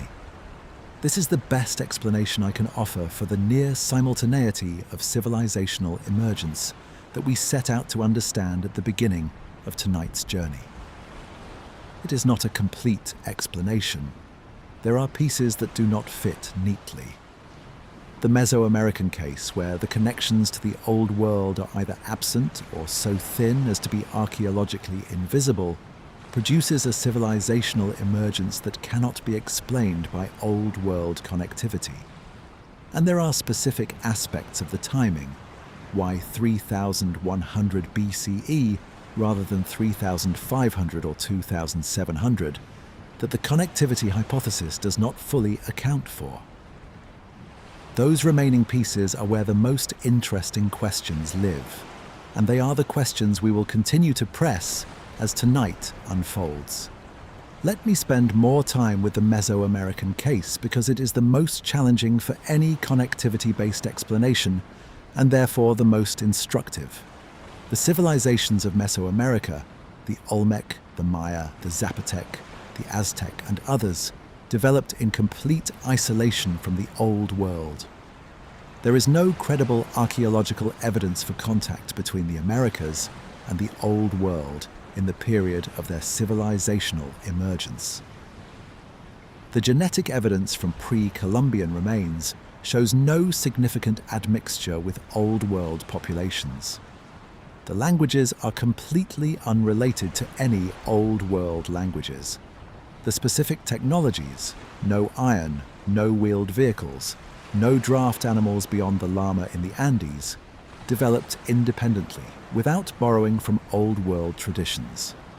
And yet, Mesoamerican civilization shares, with the Old World civilizations, the same basic structural features: cities, writing, monumental architecture, organized religion with a professional, priestly class, complex calendrical systems, long-distance trade networks, administrative bureaucracy. The Olmec, the earliest complex Mesoamerican culture, developed its characteristic features: large basalt sculptures, ceremonial centers, a developed artistic tradition, beginning around 1500 BCE. Later, the Maya developed one of the most sophisticated writing systems and calendrical traditions in the ancient world, independently of any Old World influence. The Maya long count calendar is particularly striking. It is a calendrical system of extraordinary precision, capable of tracking astronomical cycles and historical events across millions of years. The specific mathematical and astronomical knowledge required to develop it, the precise measurement of the solar year, the lunar cycle, the Venus cycle, is comparable in sophistication to the astronomical knowledge of Babylonian Mesopotamia, developed in complete independence. Two cultures on opposite sides of the world, with no contact with each other, independently developing sophisticated astronomical knowledge and complex calendrical systems. This is the core of the Mesoamerican puzzle. It is not explained by connectivity. It is the strongest evidence for genuinely independent parallel development, for the idea that human beings, given sufficient time and sufficient population density and sufficient complexity, will independently arrive at the same solutions to the same problems. The Maya calendar and the Babylonian calendar are not the same. They differ in their specific structure, their specific astronomical focus, and their specific mathematical framework. But they are recognizably the same kind of thing. A sophisticated system for tracking celestial cycles and embedding those cycles in a framework of historical time. Why did both cultures develop this? Because both cultures faced the same underlying need to understand the relationship between celestial cycles and human events, to be able to predict the future in terms of astronomical regularities, to embed historical time within the larger framework of cosmic time. These are universal human needs, or at least universal needs of complex human societies that have developed the cognitive capacity to ask questions about time and the universe. They are not specific to any culture or any tradition. They arise from the human condition itself. And the Mesoamerican evidence suggests that, given sufficient complexity, human societies will independently develop the tools to address these needs. Independently developing writing, independently developing calendrical systems, independently developing monumental architecture and organized religion and long-distance trade. This is the cultural evolution analogue of convergent biological evolution. Just as independent evolutionary lineages can develop similar anatomical solutions to similar ecological problems, eyes evolved independently in vertebrates and mollusks. Wings evolved independently in birds and bats and insects. Independent cultural lineages can develop similar social and technological solutions to similar organizational and cognitive problems. The near simultaneous emergence of complex civilization across the Old World is partly explained by connectivity, by the spread of concepts through existing networks of contact. But the parallel emergence of complexity in Mesoamerica, completely isolated from the Old World, suggests that the underlying drivers are deeper than connectivity. They are human universals. Complex civilization is what happens when human populations reach sufficient density and sufficient organizational capacity. Not inevitably, not automatically, but reliably enough that when the conditions are right, the emergence is likely. And in the post-glacial world, after 8 to 10,000 years of recovery from the Younger Dryas, the conditions became right in multiple places at approximately the same time. The near simultaneity is real, the puzzle is real, but the answer, partial connectivity in the Old World, parallel development driven by human universals in both the Old and New Worlds, is less mysterious and more illuminating than the alternatives. Let me now turn to one of the most important and least discussed aspects of the civilizational emergence: the role of writing in preserving and transmitting knowledge across the catastrophes we have been exploring. Writing emerged, as we have discussed, primarily as an administrative technology. Its initial purpose was practical, recording grain and labor and goods. But within a few centuries of its invention, writing was being used for something else. It was being used to record myths. The earliest literary texts in the cuneiform tradition, hymns to specific deities, narrative poems about the exploits of gods and heroes, the earliest versions of the traditions we have been exploring across this series, date to approximately 2500 to 2000 BCE, roughly 5 to 7 centuries after the invention of writing. Why did it take so long? The delay reflects the fact that the people who invented writing and who most used it in its early period were scribes, administrative specialists whose job was to record economic information. The kind of literature that we recognize as myth and religion was, in the early period, maintained orally by specialists in oral tradition. Priests, bards, ritual specialists whose knowledge was transmitted through memorization and performance rather than through writing. The recording of myths in writing was therefore not an immediate consequence of writing's invention. It was a later development. The result of the gradual expansion of the scribe's role from purely administrative to literary and religious, as writing became established enough as a technology that its potential for recording the full range of human expression became apparent. But when the myths were finally written down, when the oral traditions of Sumerian religion and cosmology were committed to clay tablets, something important happened. The traditions became fixed.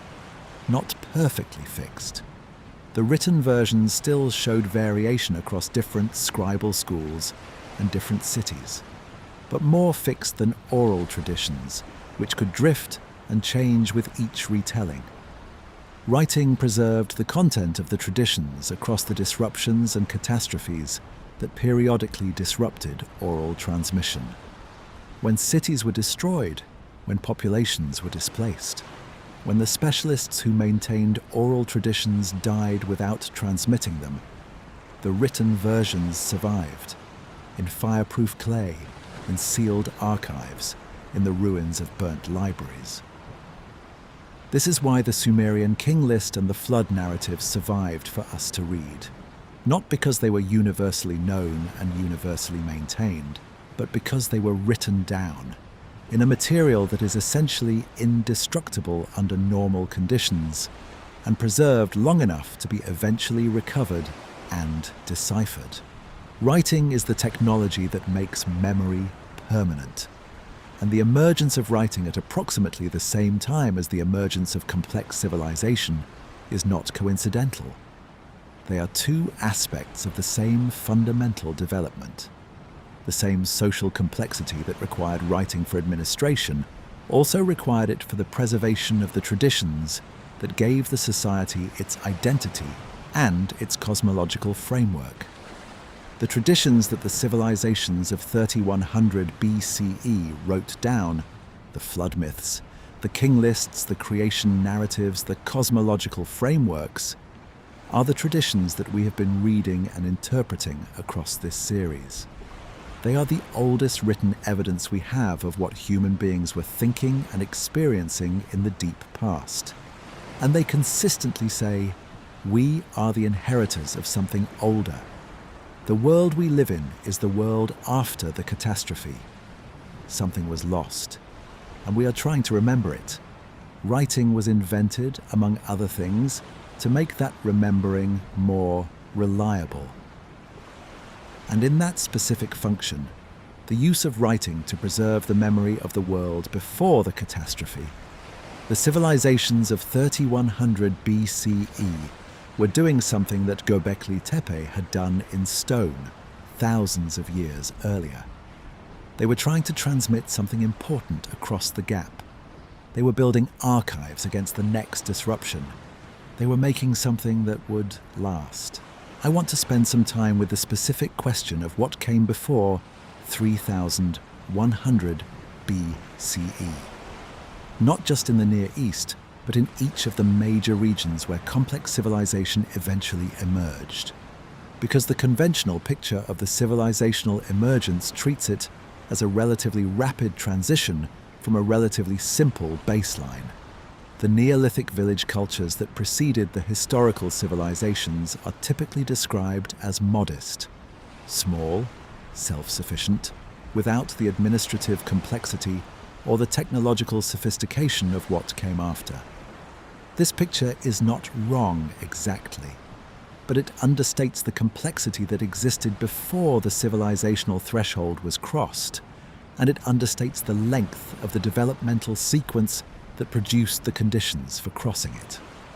In Mesopotamia, the proto-urban cultures of the Ubaid period, which preceded the Uruk period and dates from approximately 6,500 to 3,800 BCE, represent a significant level of social and technological complexity.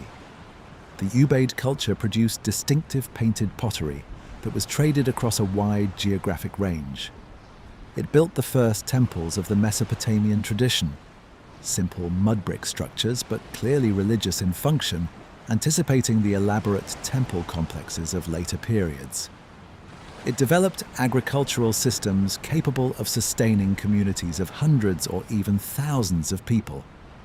The Ubaid culture is not primitive. It is a sophisticated late Neolithic culture that provided the foundation on which the Uruk period, and eventually the early dynastic period, were built. The transition to complexity was not a leap from nothing. It was the culmination of 2,500 years of Ubaid development. In Egypt, the pre-dynastic cultures, the Badarian, the Amratian, the Gurzian, the successive Naqada phases, similarly show a long developmental sequence. The Badarian culture, dating to approximately 4,400 to 4,000 BCE, already shows evidence of trade in non-local materials, including Red Sea shells and Libyan pallet stone. The later Naqada cultures show increasingly elaborate burial practices, increasingly sophisticated pottery, and increasingly clear evidence of social stratification. In the Indus Valley, the Mehrgarh site, which we have mentioned in the context of the lapis lazuli trade, provides evidence of continuous occupation from approximately 7,000 BCE, making it one of the oldest known agricultural settlements in South Asia.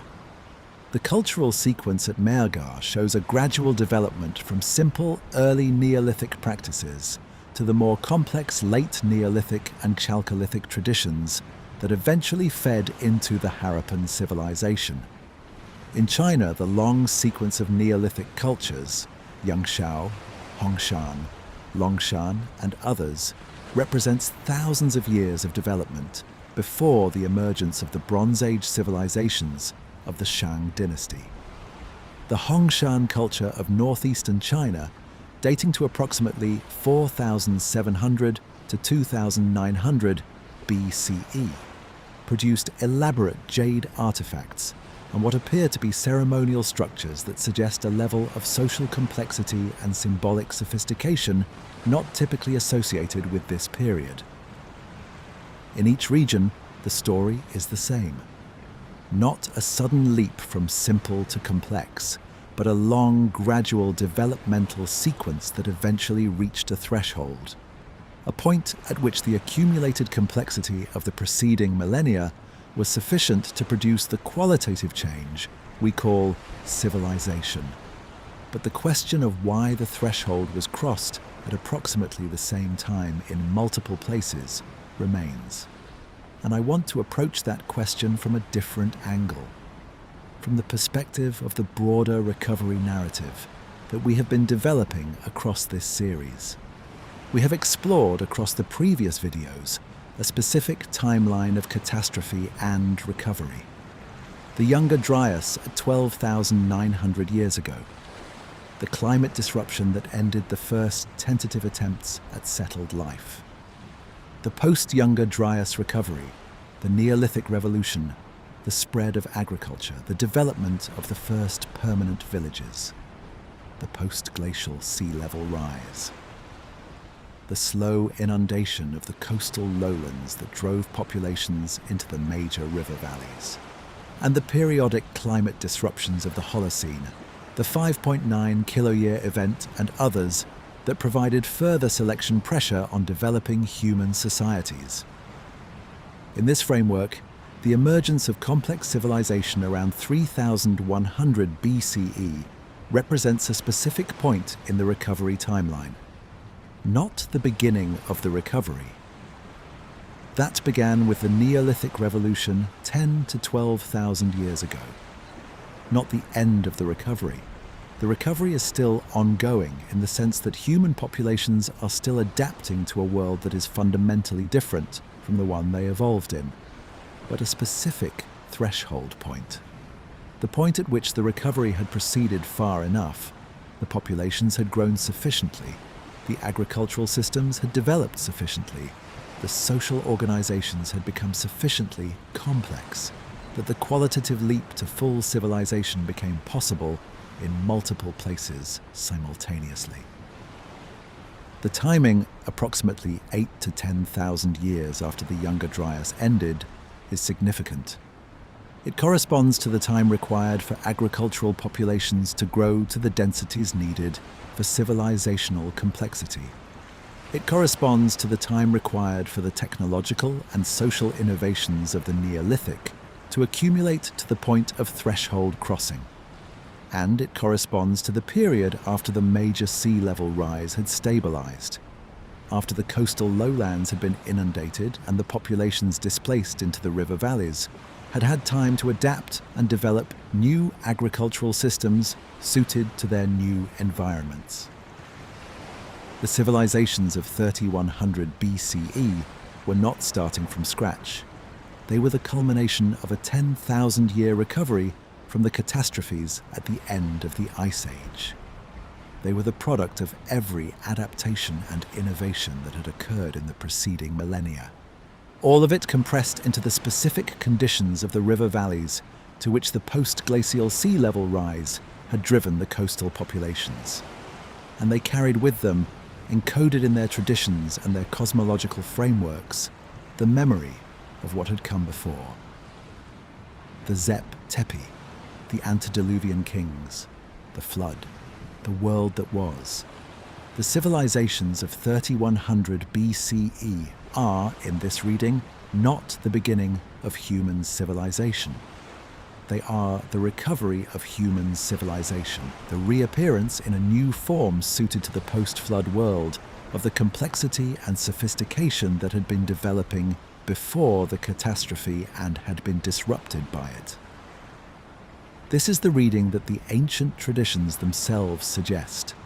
The Sumerians who wrote the king list were not claiming to have invented civilization. They were claiming to have recovered it, to have maintained the connection through the catastrophe to the tradition that preceded it. Whether they were right, whether there was genuinely a pre-flood civilization with a level of sophistication comparable to what appears at 3100 BCE, is the question that the archaeology of the future may eventually answer. What we can say now is that the conditions for pre-flood civilizational complexity were not absent. The coastal lowlands that were inundated by the post-glacial sea level rise were, as we have discussed, some of the most fertile and most hospitable terrain on Earth. The populations that lived there had been developing in Holocene conditions for thousands of years before the major inundation episodes.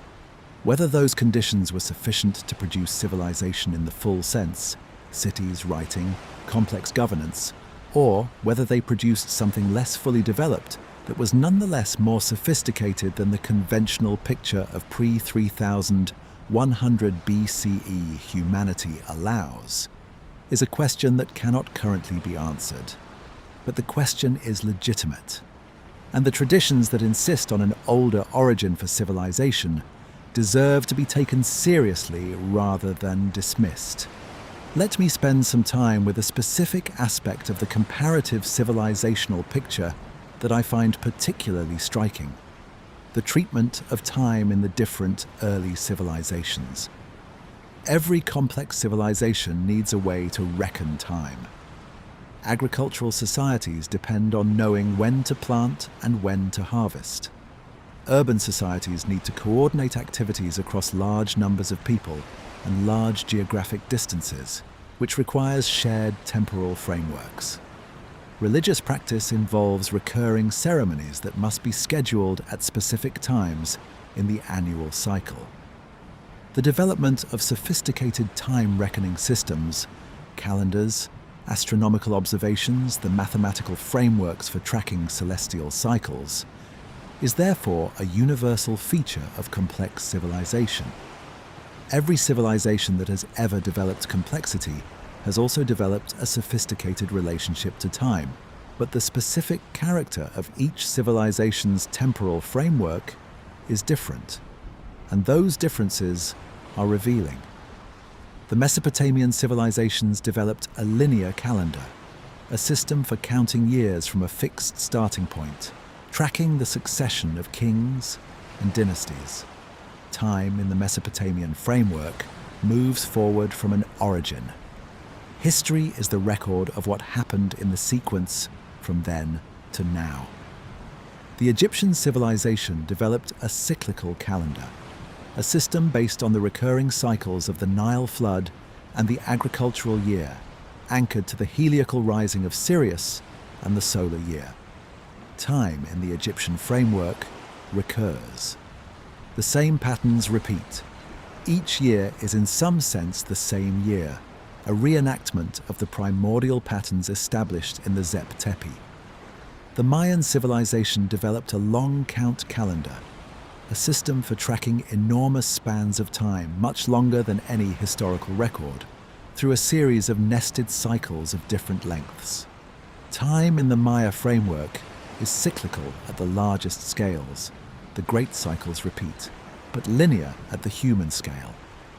The Hindu tradition developed the Yuga system, a framework of cosmic time cycles of staggering length, in which the current historical period is a late and degraded phase of a cycle that began in a golden age of unimaginable duration.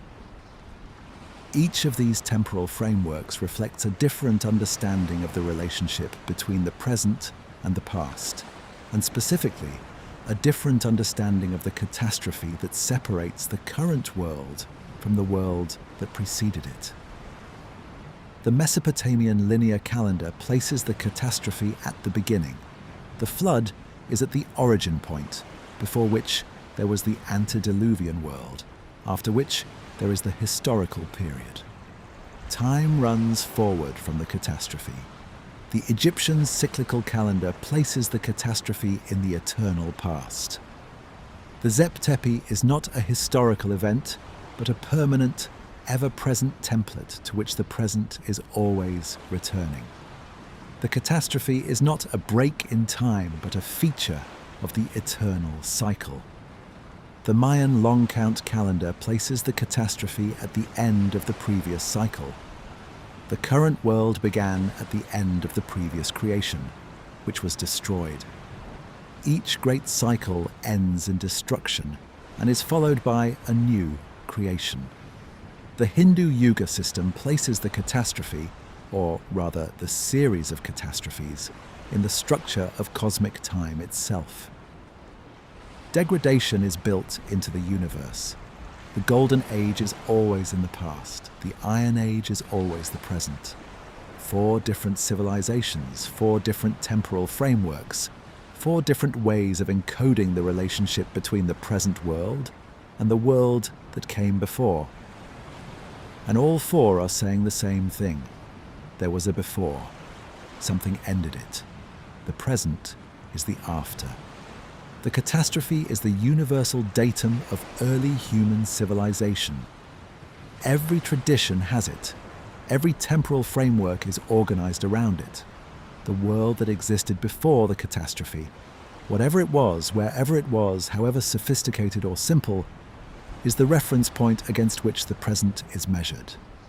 And the civilizations that emerged around 3100 BCE, the first civilizations that could write down these traditions and preserve them across the disruptions of subsequent history, are the inheritors of that reference point.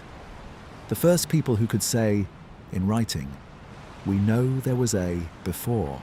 We do not know everything about it, but we know it was different, and we are trying to remember." That determination, the determination to remember what came before, is one of the most distinctive things about the civilizations of 3100 BCE. It is not just that they developed writing and cities and administrative complexity. It is that they immediately used their new capacity for writing to preserve the memory of the world before the flood, the king list, the flood myths, the creation narratives, the cosmological frameworks that place the present in relation to a primordial past. All of these are, at their core, attempts to remember, and we are still the beneficiaries of those attempts. The clay tablets that the Sumerian scribes pressed in the temples of Uruk and Nippur and Lagash are still speaking to us 4,500 years later, telling us that there was something before, that the world we live in came after a catastrophe, that the people who built the first cities were trying to recover something that had been lost. Whatever they were trying to recover, whatever the pre-flood world actually contained, their attempt to preserve its memory across the catastrophe succeeded. We are reading it still. Let me think more carefully about the recovery timeline, because I want to be precise about what I mean when I say that 3100 BCE represents a specific point in the post-catastrophe recovery. The Younger Dryas ended approximately 11,700 years ago. In the immediately following period, the early Holocene, human populations that had been disrupted by the Younger Dryas began to recover. The agricultural revolution that had been interrupted by the Younger Dryas resumed. The Natufian communities or their descendants began to develop into the early Neolithic cultures of the Fertile Crescent. This recovery was not instantaneous. It took time, roughly 3,000 to 4,000 years from the end of the Younger Dryas at 11,700 years ago to the Neolithic Revolution reaching its full expression at around 7,000 to 8,000 years ago.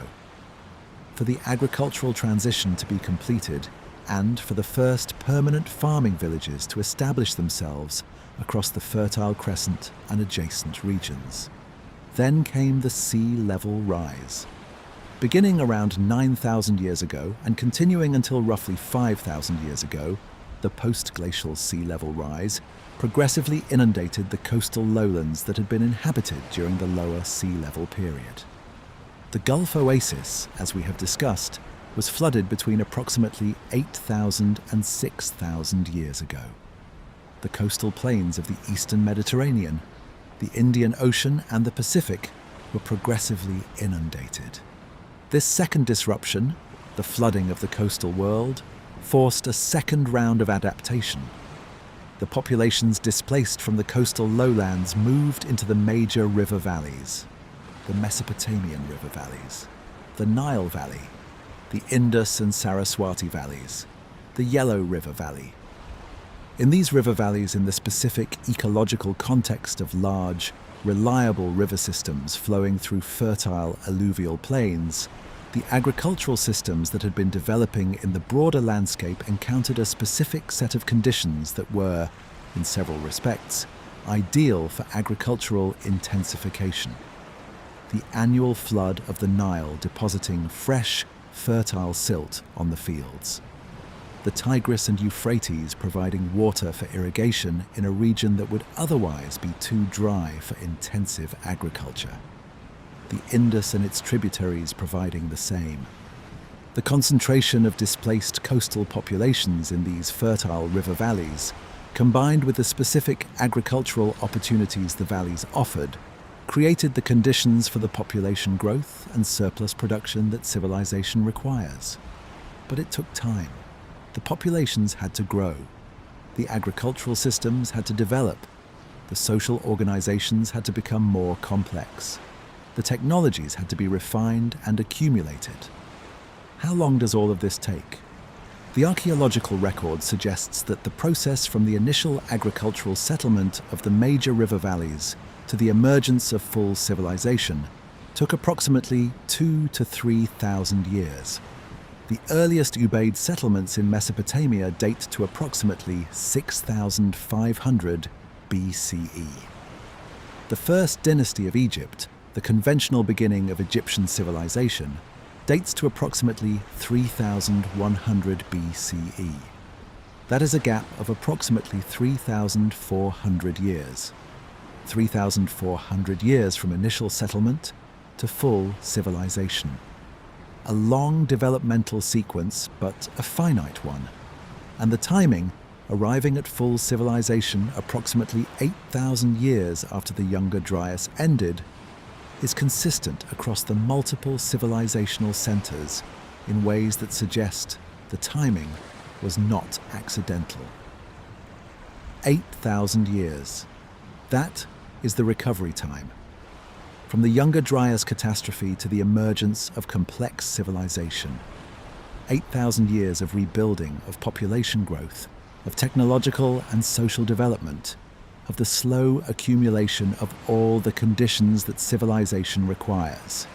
And then, in a window of a few centuries, the threshold was crossed in multiple places at once. This timing, 8,000 years, is significant for another reason. It is approximately equal to the precessional age of a single zodiacal constellation. We have discussed precession at length in earlier videos. The slow wobble of the Earth's axis that traces a circle through the sky over approximately 26,000 years, moving the celestial North Pole through a sequence of pole stars, and moving the equinoctial sunrise point backward through the zodiac at a rate of approximately 1 degree every 72 years. The Sumerians, if the astronomical hypothesis we discussed in the context of the king list is correct, understood precession, and the number that encodes precession in the king list, 432,000, is, as we discussed, a multiple of the precessional cycle. The antediluvian age of 432,000 years is 60 times the full precessional cycle of 25,920 years. The Sumerians were not saying literally that their kings ruled for hundreds of thousands of years. They were encoding in the form of a king list, a cosmological framework based on precessional cycles. A framework that understood cosmic time in terms of the great celestial clock that ticks at the rate of precession. And the 8,000-year recovery from the Younger Dryas to the emergence of civilization corresponds very roughly to 1/3 of a precessional age, to the time it takes the equinoctial sunrise point to move through approximately 110 degrees of the zodiac. Whether the Sumerians were consciously encoding this correspondence, whether they understood their own civilizational emergence as occurring at a specific point in the precessional cycle, is a question we cannot answer from the current evidence. But the correspondence is there, and it adds another dimension to the already layered mystery of why civilization emerged when it did. Let me say something about the specific character of the earliest written traditions, the first things that were preserved in writing, once the technology became available for literary as well as administrative purposes.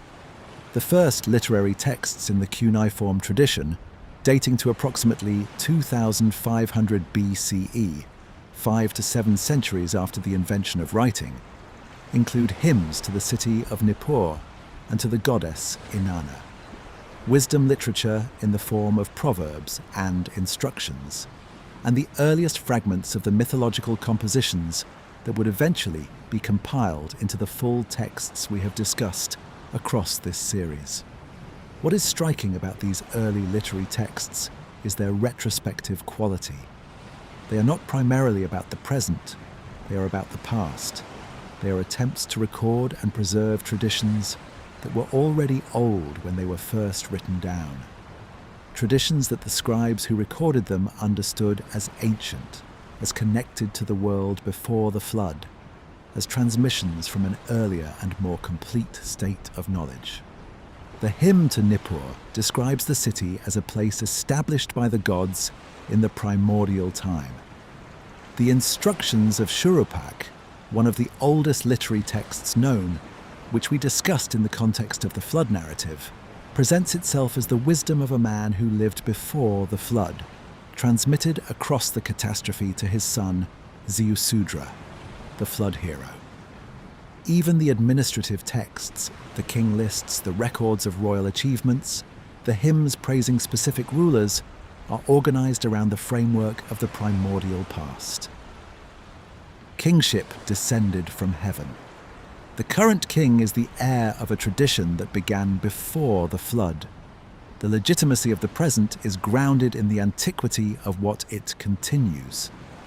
This retrospective quality, this persistent orientation toward the past as the source of authority and legitimacy, is not unique to the Sumerians. It characterizes every early civilization we know of. The Egyptians look back to the Zep Tepi. The Chinese look back to the legendary emperors. The Indians look back to the Vedic rishis and the divine origins of the tradition. Why? The conventional answer is that this is a universal feature of human social organization, that every society grounds its authority structures in appeals to the past, because the past is by definition beyond dispute. What happened is what happened. The present can be challenged, but the past, especially the mythological past, is authoritative precisely because it cannot be directly refuted. This is true as far as it goes, but it does not fully explain the specific quality of the retrospective orientation in the earliest civilizations. It is not just that they appeal to the past for authority. It is that they specifically appeal to a past that they believe was destroyed, a world before the flood that they understand themselves to be imperfectly recovering. The authority they appeal to is the authority of the lost world, not the authority of what they themselves built, the authority of what was lost before they arrived. This is a very specific kind of cultural self-understanding. It is the self-understanding of a recovery culture, a culture that knows it is building on the ruins of something older, that understands its own achievements as partial and imperfect compared to the original, that aspires to restore rather than to create. And it is consistent with the picture we have been building across this series. The civilizations of 3100 BCE were recovery civilizations. They emerged in the aftermath of the post-glacial catastrophes. They carried with them the memory of a richer, more complete world, and they built what they built in the attempt to recover something of what had been lost. Whether they succeeded, whether the civilizations of Egypt and Mesopotamia and the Indus Valley were genuine recoveries of something that had existed before, or whether they were new creations that simply understood themselves as recoveries, is a question that may never be fully answered. But the question itself is the most important one we can ask about the emergence of civilization. Not just, why did civilization emerge when it did? But, what was it recovering from? Let me try to do what I always try to do at this point in a long journey. Give you an honest accounting of where we actually stand. We began tonight with a genuine puzzle.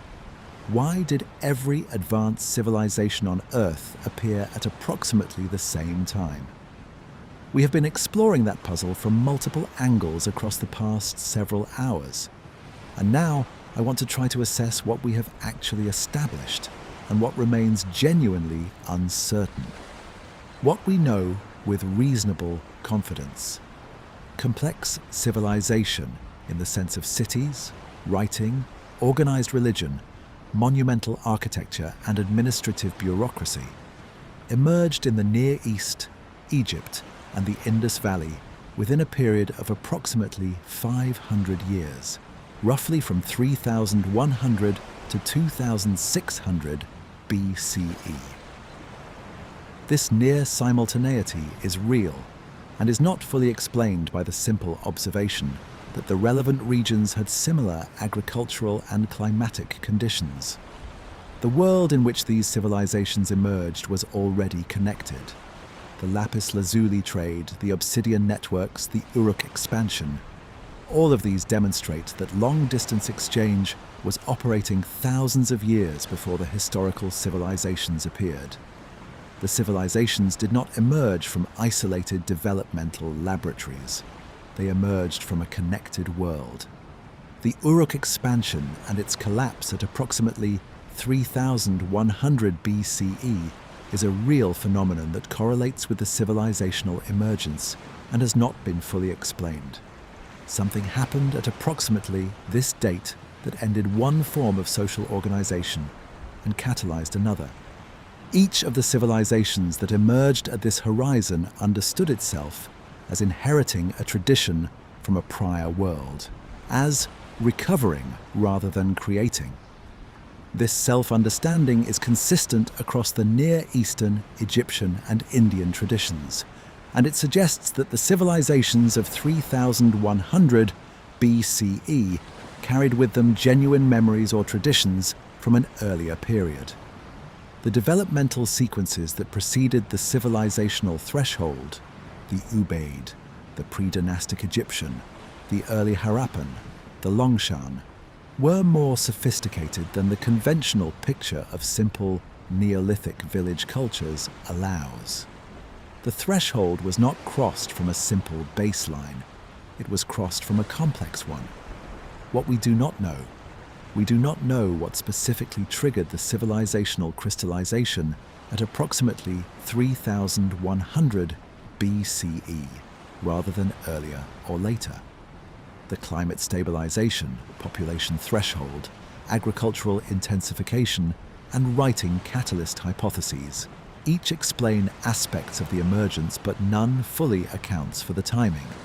We do not know the full extent or character of the pre-civilizational cultures that existed in the now submerged coastal lowlands and continental shelves before the post-glacial sea level rise. If the Gulf Oasis hypothesis is correct, if there were substantial human communities in the Persian Gulf basin before its inundation, those communities may have been more sophisticated than the conventional picture allows. But we have no direct evidence from those submerged sites. We do not know whether the self-understanding of the earliest civilizations as recovery cultures reflects genuine historical memory of a pre-flood world of comparable sophistication, or whether it reflects a universal human tendency to project a golden age onto the mythological past. And we do not fully understand the Mesoamerican case.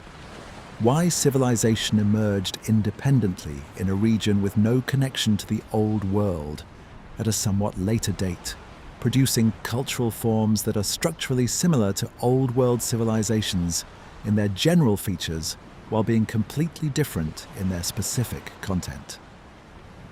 The honest answer to the question we started with tonight, why did every advanced civilization appear at approximately the same time, is partly climate stabilization, partly population threshold, partly the spread of concepts through existing networks of contact, partly the compression of the developmental timeline that results from connectivity, and partly genuine human universals that produce similar solutions to similar problems independently across isolated cultural traditions.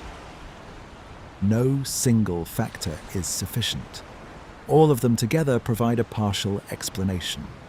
And what remains, the residual that the combined explanation does not account for, is where the most interesting questions live. Let me now spend time with the philosophical dimension of the question, because I think it has been underlaid throughout tonight's exploration, and it deserves direct attention. The question of why every advanced civilization appeared at approximately the same time is, at its deepest level, a question about what civilization is.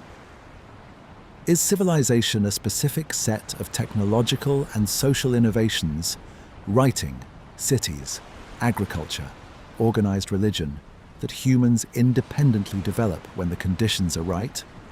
Or is it something more fundamental? A specific mode of human existence that is in some sense natural to the species, that emerges whenever human populations reach sufficient complexity, and whose specific forms are the local expression of universal human capacities?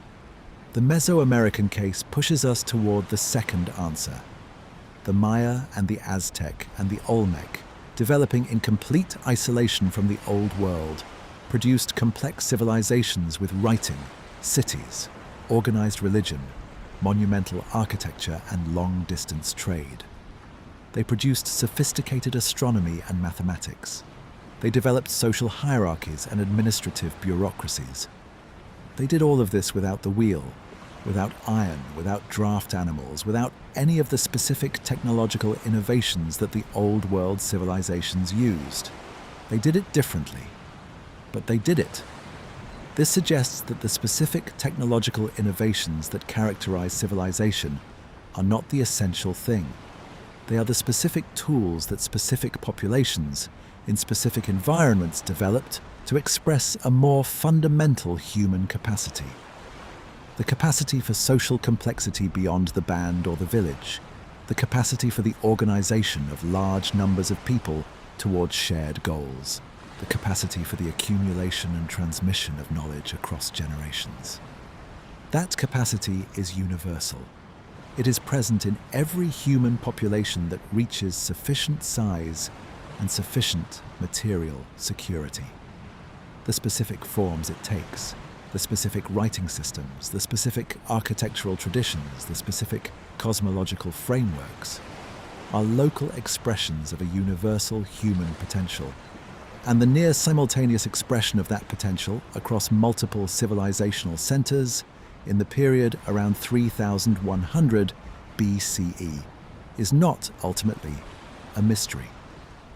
It is the expected result of the following combination of factors: the end of the Ice Age providing the necessary climatic conditions, the Holocene providing the time necessary for populations to grow and agricultural systems to develop, the connectivity of the ancient world spreading concepts and catalysts through existing networks, and the universal human potential for complexity finding its expression in the specific conditions of multiple river valley environments simultaneously. The mystery is not why it happened. The mystery is why it took so long. 200,000 years of anatomically modern humans.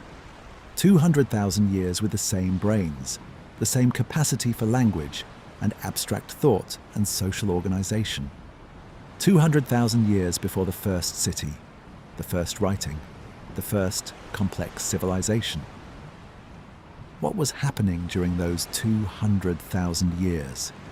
The conventional answer is that the conditions were not right, that the climate was too unstable, the populations too small, the technological base too undeveloped. And this is probably substantially correct. The Ice Age climate was inhospitable to the kind of intensive agriculture that civilization requires. Population densities were low. The accumulated technological base was insufficient. But 200,000 years is a very long time, and the evidence from sites like Göbekli Tepe, built 12,000 years ago by hunter-gatherers, suggests that the human capacity for complex social organization and sophisticated cosmological thought was present long before 3100 BCE. The conditions for civilization may have been more frequently met in the pre-Holocene world than the conventional picture allows. The catastrophes that repeatedly disrupted the developmental trajectory, the Younger Dryas, the post-glacial sea level rise, the periodic Holocene climate events, may be part of the explanation for why it took so long. Not because they prevented the necessary conditions from developing, but because they repeatedly disrupted what had developed before the threshold could be crossed. In this reading, 3100 BCE is not the first time humanity approached the civilizational threshold. It is the first time, in the recoverable record, that the threshold was crossed, and the resulting civilization was robust enough to persist and to preserve records of itself. Earlier attempts in the Gulf Oasis, in Doggerland, in the now submerged coastal lowlands of every continent, may have come closer to crossing the threshold than we can currently demonstrate. They may have produced cities, or writing, or social organizations of civilizational complexity. But they were disrupted before they could produce records that survive to the present. The civilizations of 3100 BCE are the first civilizations that made it. That crossed the threshold and stayed on the other side. That wrote things down in clay that could survive fire and flood and time, and that eventually reached us. That is why they appear to be the first civilizations, not necessarily because they were the first human societies to approach civilizational complexity, but because they are the first ones we can read. The unreadable past is the deepest part of the mystery. The 200,000 years before writing. The civilizations that may have risen and fallen before the clay tablets and the stone inscriptions and the painted walls could preserve their memory. We are reading the record of the survivors, the record of the civilizations that made it through to the written period. And those civilizations, in their oldest texts, are consistently telling us that they are the survivors, that there were others before them, that the world before the flood was populated by beings and cultures more advanced than themselves, that what they built was a recovery rather than a creation. The record of the survivors points back to something we cannot directly see, but the pointing is there. The clay tablets are pointing. The king lists are pointing. The flood myths are pointing. The cosmological frameworks that orient every early civilization toward a primordial past are pointing. They are pointing at the unreadable past, at the world before the flood, at whatever it was that was lost when the sea level rose and the younger Dryas descended and the coastal civilizations, if they existed, were swept away. And we, the inheritors of the inheritors of the inheritors, separated from the primordial past by 12,000 years and all the catastrophes and recoveries that those 12,000 years contain, are still following the pointing, still trying to see what is at the end of it. Let me spend some time thinking about what the near simultaneous civilizational emergence means for our understanding of human nature. The fact that civilization emerged independently in multiple places, most clearly demonstrated by the Mesoamerican case, where independence is certain, tells us something important about what kind of creature we are. We are the kind of creature that, given the right conditions, inevitably produces cities, inevitably produces writing, inevitably produces organized religion with a professional priestly class, inevitably produces monumental architecture and long-distance trade and complex administrative bureaucracy. These are not contingent features of a specific cultural tradition. They are convergent outcomes of human social evolution, things that human societies produce when they become sufficiently large and complex, as reliably as eyes are produced by vertebrate evolution, or wings by the evolution of flying animals. This is a profound observation about human nature. We are not simply the kind of creature that happens to have built civilization under specific historical circumstances. We are the kind of creature for whom civilization is the natural expression of a sufficient degree of social complexity. Given enough people, enough time, and enough material security, we build cities. We develop writing. We create cosmological frameworks that orient our existence toward the divine or the cosmic. These things are in us, not in the sense of genetic determinism. There is no gene for cities, but in the sense that the cognitive and social capacities that produce civilization are universal features of our species, and that when those capacities encounter specific material conditions, sufficient population density, sufficient agricultural surplus, sufficient geographical concentration, they express themselves in the form of complex civilization. The near simultaneous emergence of civilization across the post-glacial world is therefore not a mystery in the deep sense. It is the expected expression of human potential in the specific material conditions of the early Holocene. The mystery is not why it happened. The mystery is in the specific details. Why this specific form in this specific place at this specific time? And in the deeper question of whether it happened before, in places and at times we cannot currently access. Those questions are still open, and they are the most interesting questions in the whole of human history. Let me spend more time with the specific question of what makes the civilizational threshold a threshold rather than a gradual continuum. We talk about the emergence of complex civilization as though it is a clear, definable event. The crossing of a line between not civilization and civilization. But in the archaeological record, the transition is not always sharp. There are proto-urban periods that have some features of civilization, but not others. There are complex chiefdom societies that have hierarchy and craft specialization, and long-distance trade, but not cities or writing. There are societies that have writing without cities, or cities without writing. The threshold model, the idea that civilization is crossed at a specific threshold, is a simplification. The reality is more of a continuum, with different cultural traditions reaching different features of civilizational complexity at different times. But the simplification contains something real. There is a qualitative difference between the most complex chiefdom society and the simplest urban state.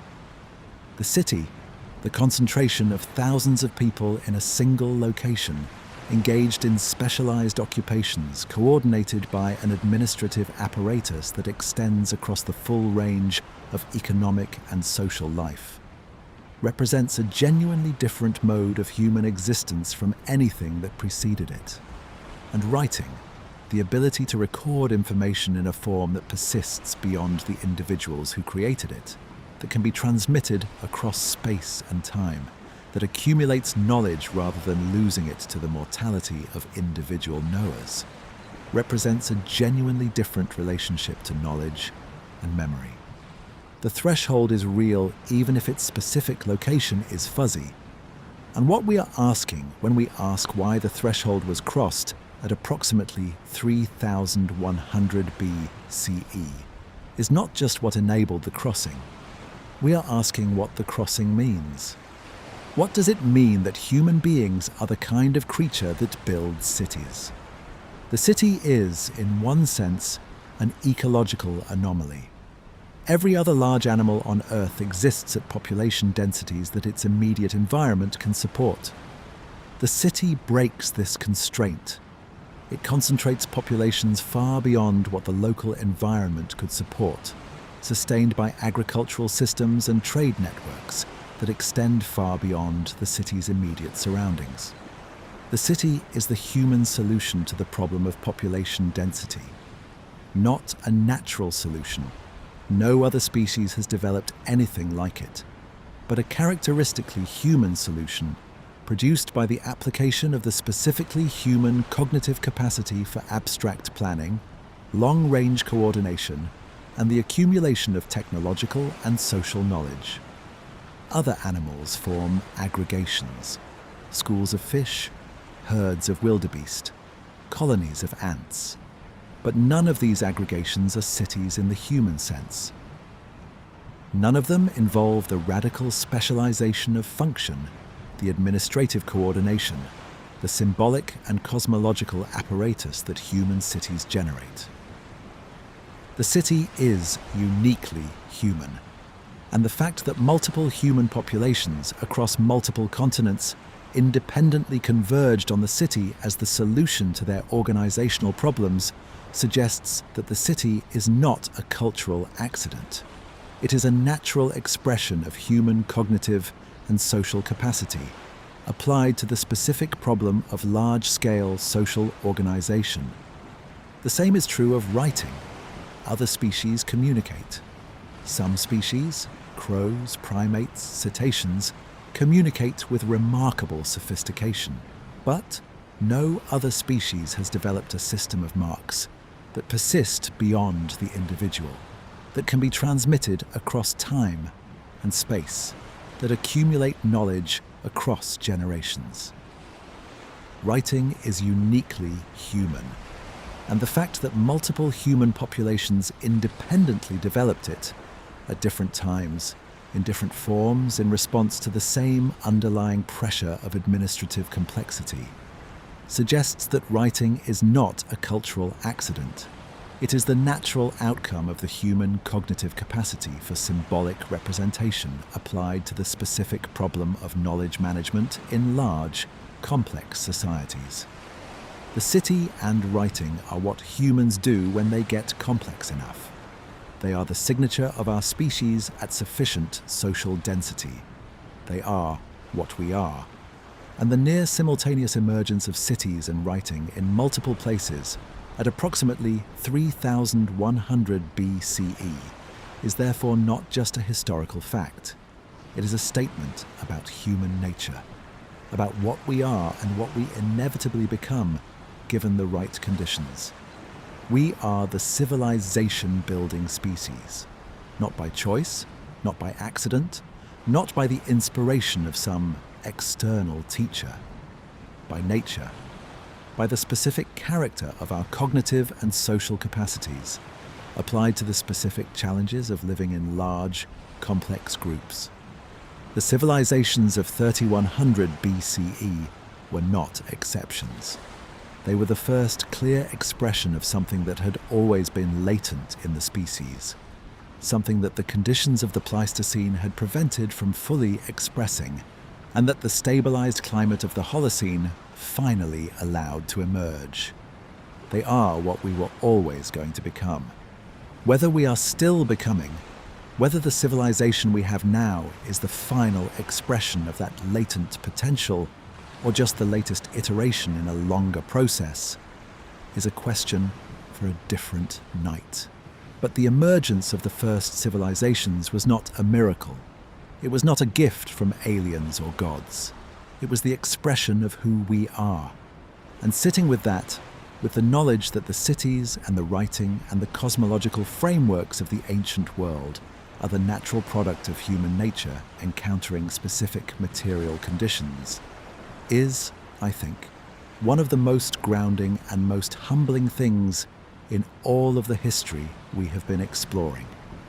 We built this, all of it, with these brains, these hands, this relentless cognitive capacity for making things and understanding things and passing things on.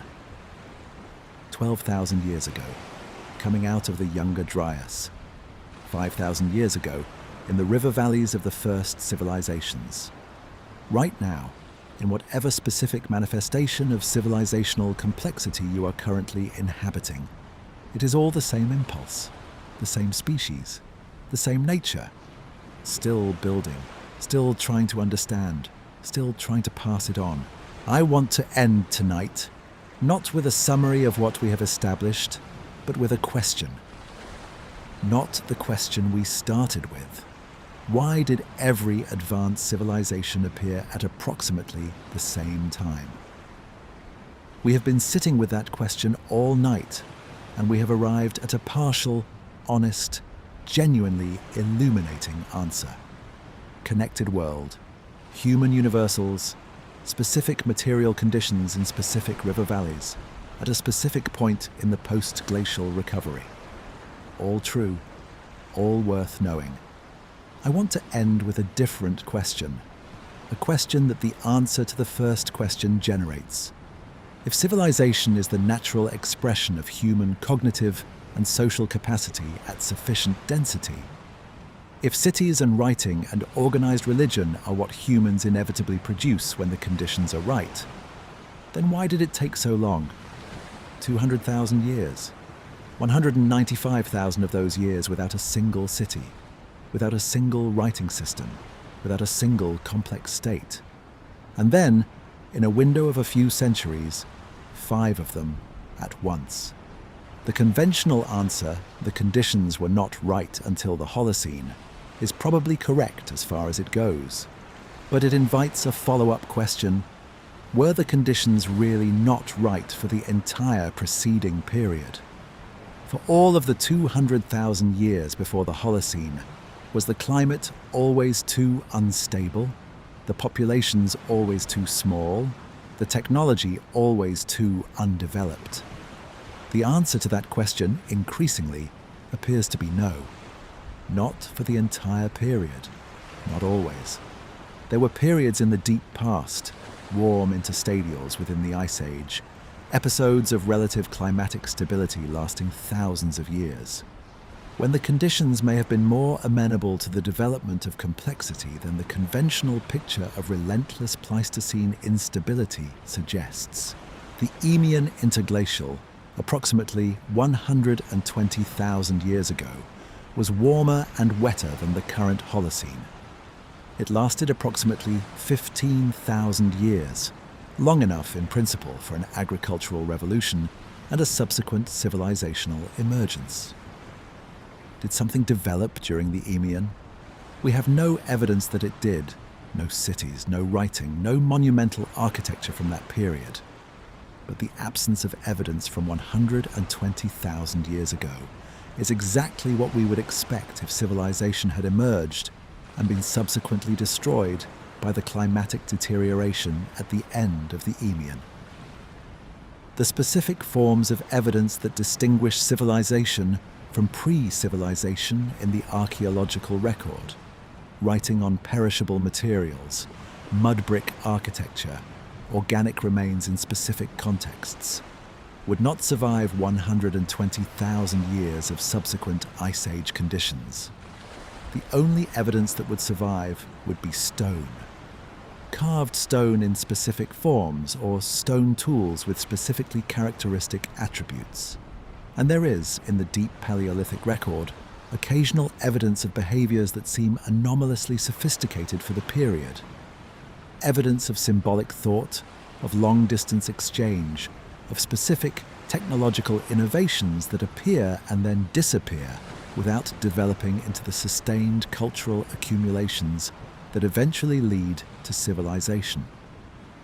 Are these glimpses of earlier trajectories toward complexity that were disrupted before they could consolidate? We cannot say. The evidence is too fragmentary and too ambiguous to support firm conclusions.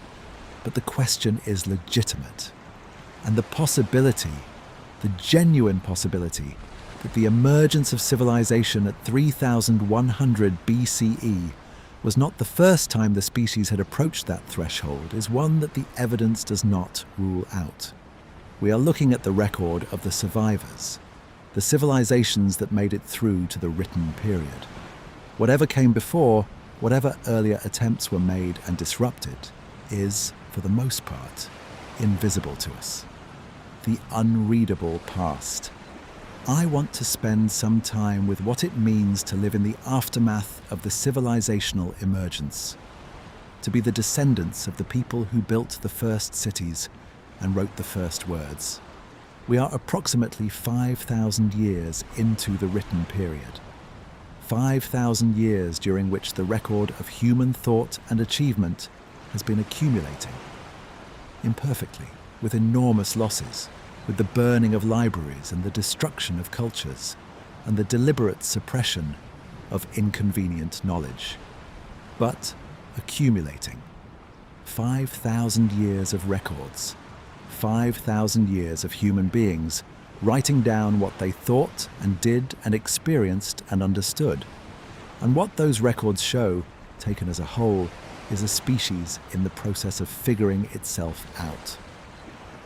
Not linearly, not with steady, unbroken progress from ignorance to knowledge, but persistently, with recurring catastrophes and recoveries, with the loss of knowledge in dark ages and the rediscovery of lost knowledge in renaissances, with the same fundamental questions asked over and over in different languages and different frameworks by different people in different circumstances.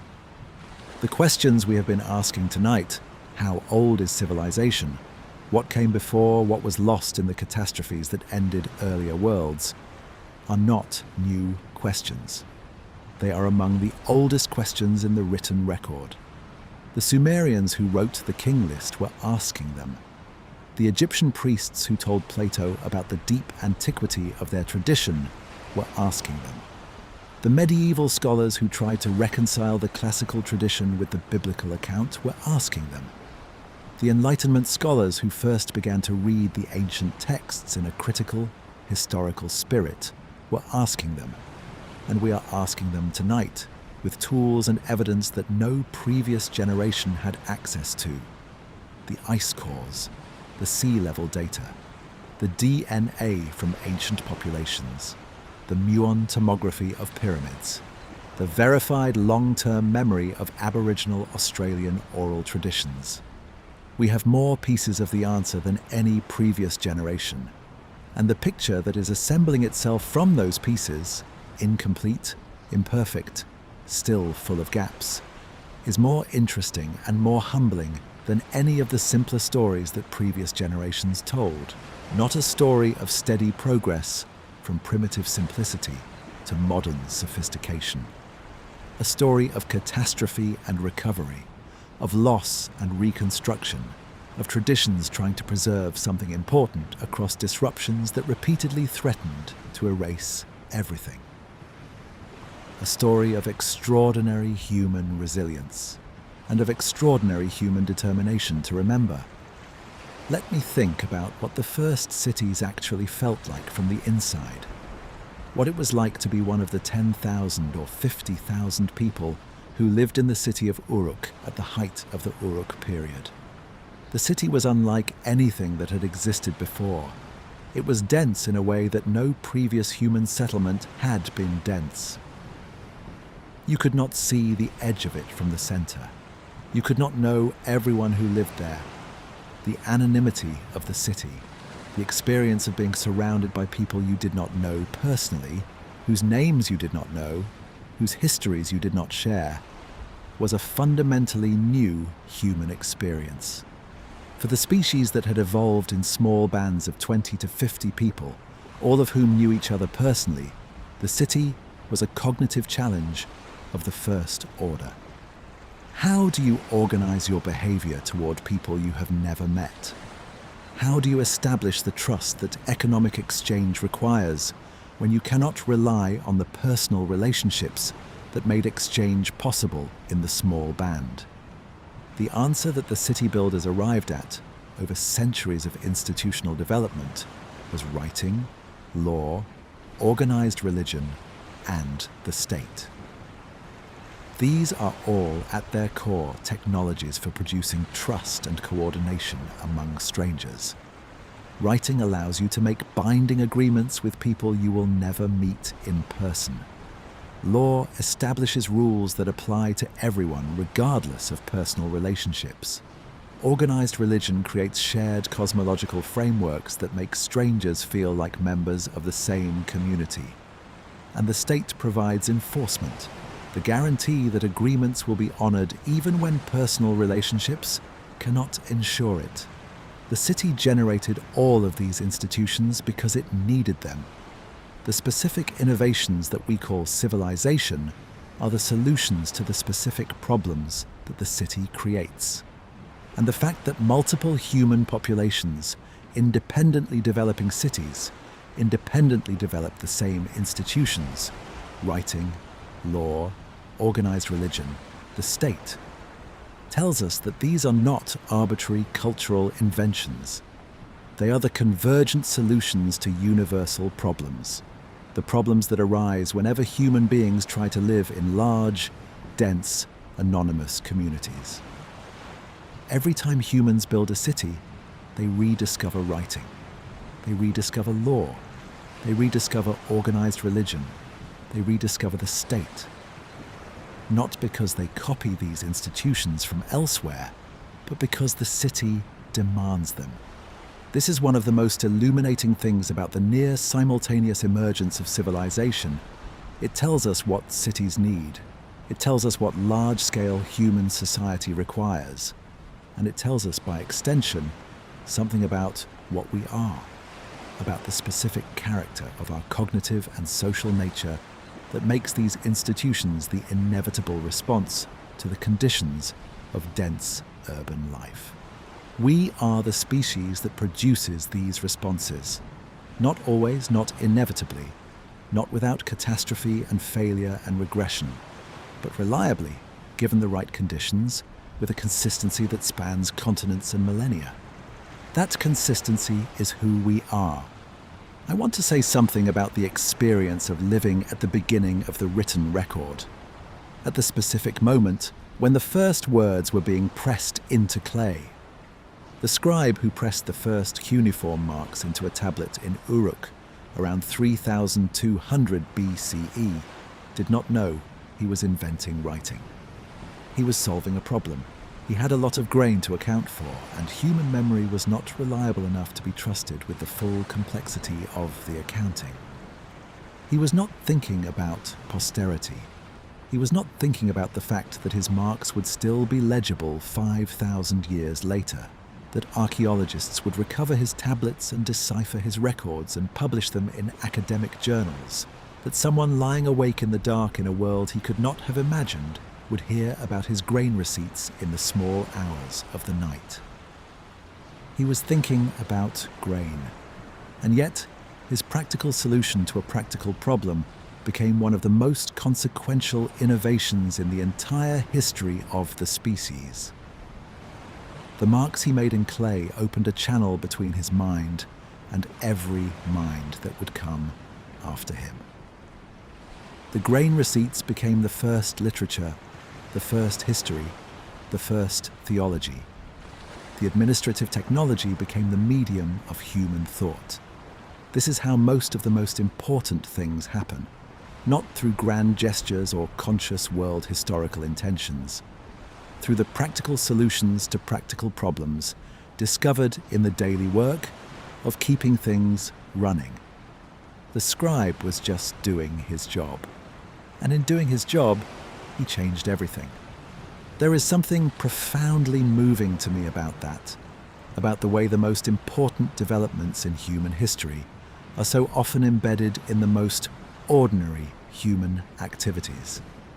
The farmer who first noticed that a specific patch of ground produced more reliable grain than the surrounding area was not trying to invent agriculture. The builder who first noticed that wet clay mixed with straw dried into a brick was not trying to invent mud brick construction. The scribe who first pressed marks into clay was not trying to invent writing. They were doing what people do, paying attention to what was in front of them, solving the problems that presented themselves, noticing what worked and doing more of it. And across thousands of years of this ordinary, attentive, problem-solving human activity, the accumulated decisions and innovations and adaptations produced the civilizations of 3100 BCE, which produced the king list and the flood myths and the pyramid and the temples of Göbekli Tepe, all preserved eventually in forms we can still access, all still speaking to us across the gap, all still pointing at the unreadable past and saying, there was something before. We are trying to remember, and we are passing the attempt on to whoever comes after. You received it. We received it. The night is very deep now. The questions are very large, and the world is very old. Let's begin to let it rest. There is a specific quality to the darkness of a city at 3 in the morning, a specific texture to the quiet that descends when the last of the nightlife has wound down and the first of the early risers has not yet appeared. The city is never fully quiet. There is always the distant sound of traffic, the occasional siren, the hum of climate control systems and data centers, and the million other machines that keep the city running through the night. But in the small hours, the city is as close to quiet as it gets, and in that near quiet, it is possible to feel, very faintly, the weight of all the cities that came before. Uruk in 3200 BCE. The oil lamps in the Iana precinct. The scribes pressing marks into clay. The people sleeping in the mud brick houses, 10,000 of them, the largest concentration of humans in the history of the world. Memphis in 3000 BCE. The white-walled city of the first pharaohs. The hieroglyphic inscriptions being carved into stone. The Nile visible from the palace, brown with silt, the source of everything. Mohenjo-Daro in 2500 BCE. The grid streets empty in the night. The covered drains running beneath the feet of sleeping citizens. The undeciphered seals in their workshop boxes. The humped bulls and the script that has never spoken to us. These cities are gone. The mud brick has dissolved back into the earth. The limestone has been stripped for other buildings. The rivers have moved, or dried, or changed their courses.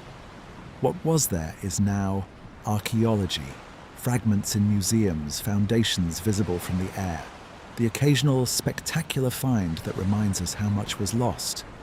But the cities were real. The people were real.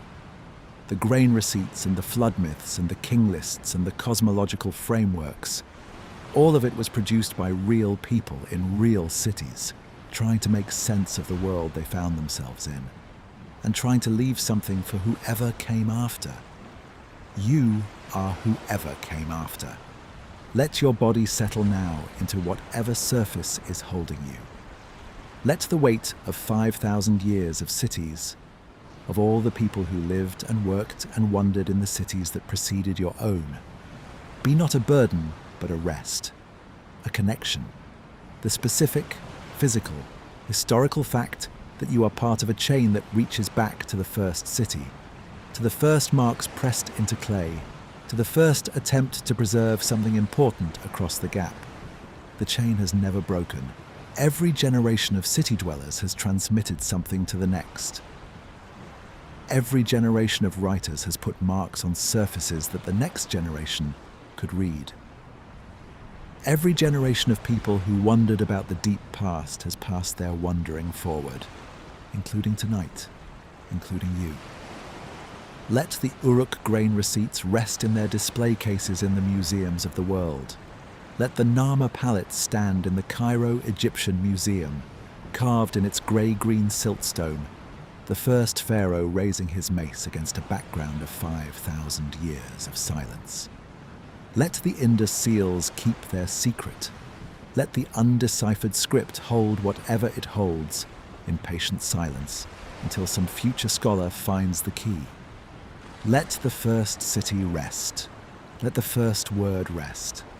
And let yourself rest inside the knowledge that you are part of this, part of the long human project of building and wondering and transmitting, all the way back to the first marks in clay, all the way forward to whatever comes next.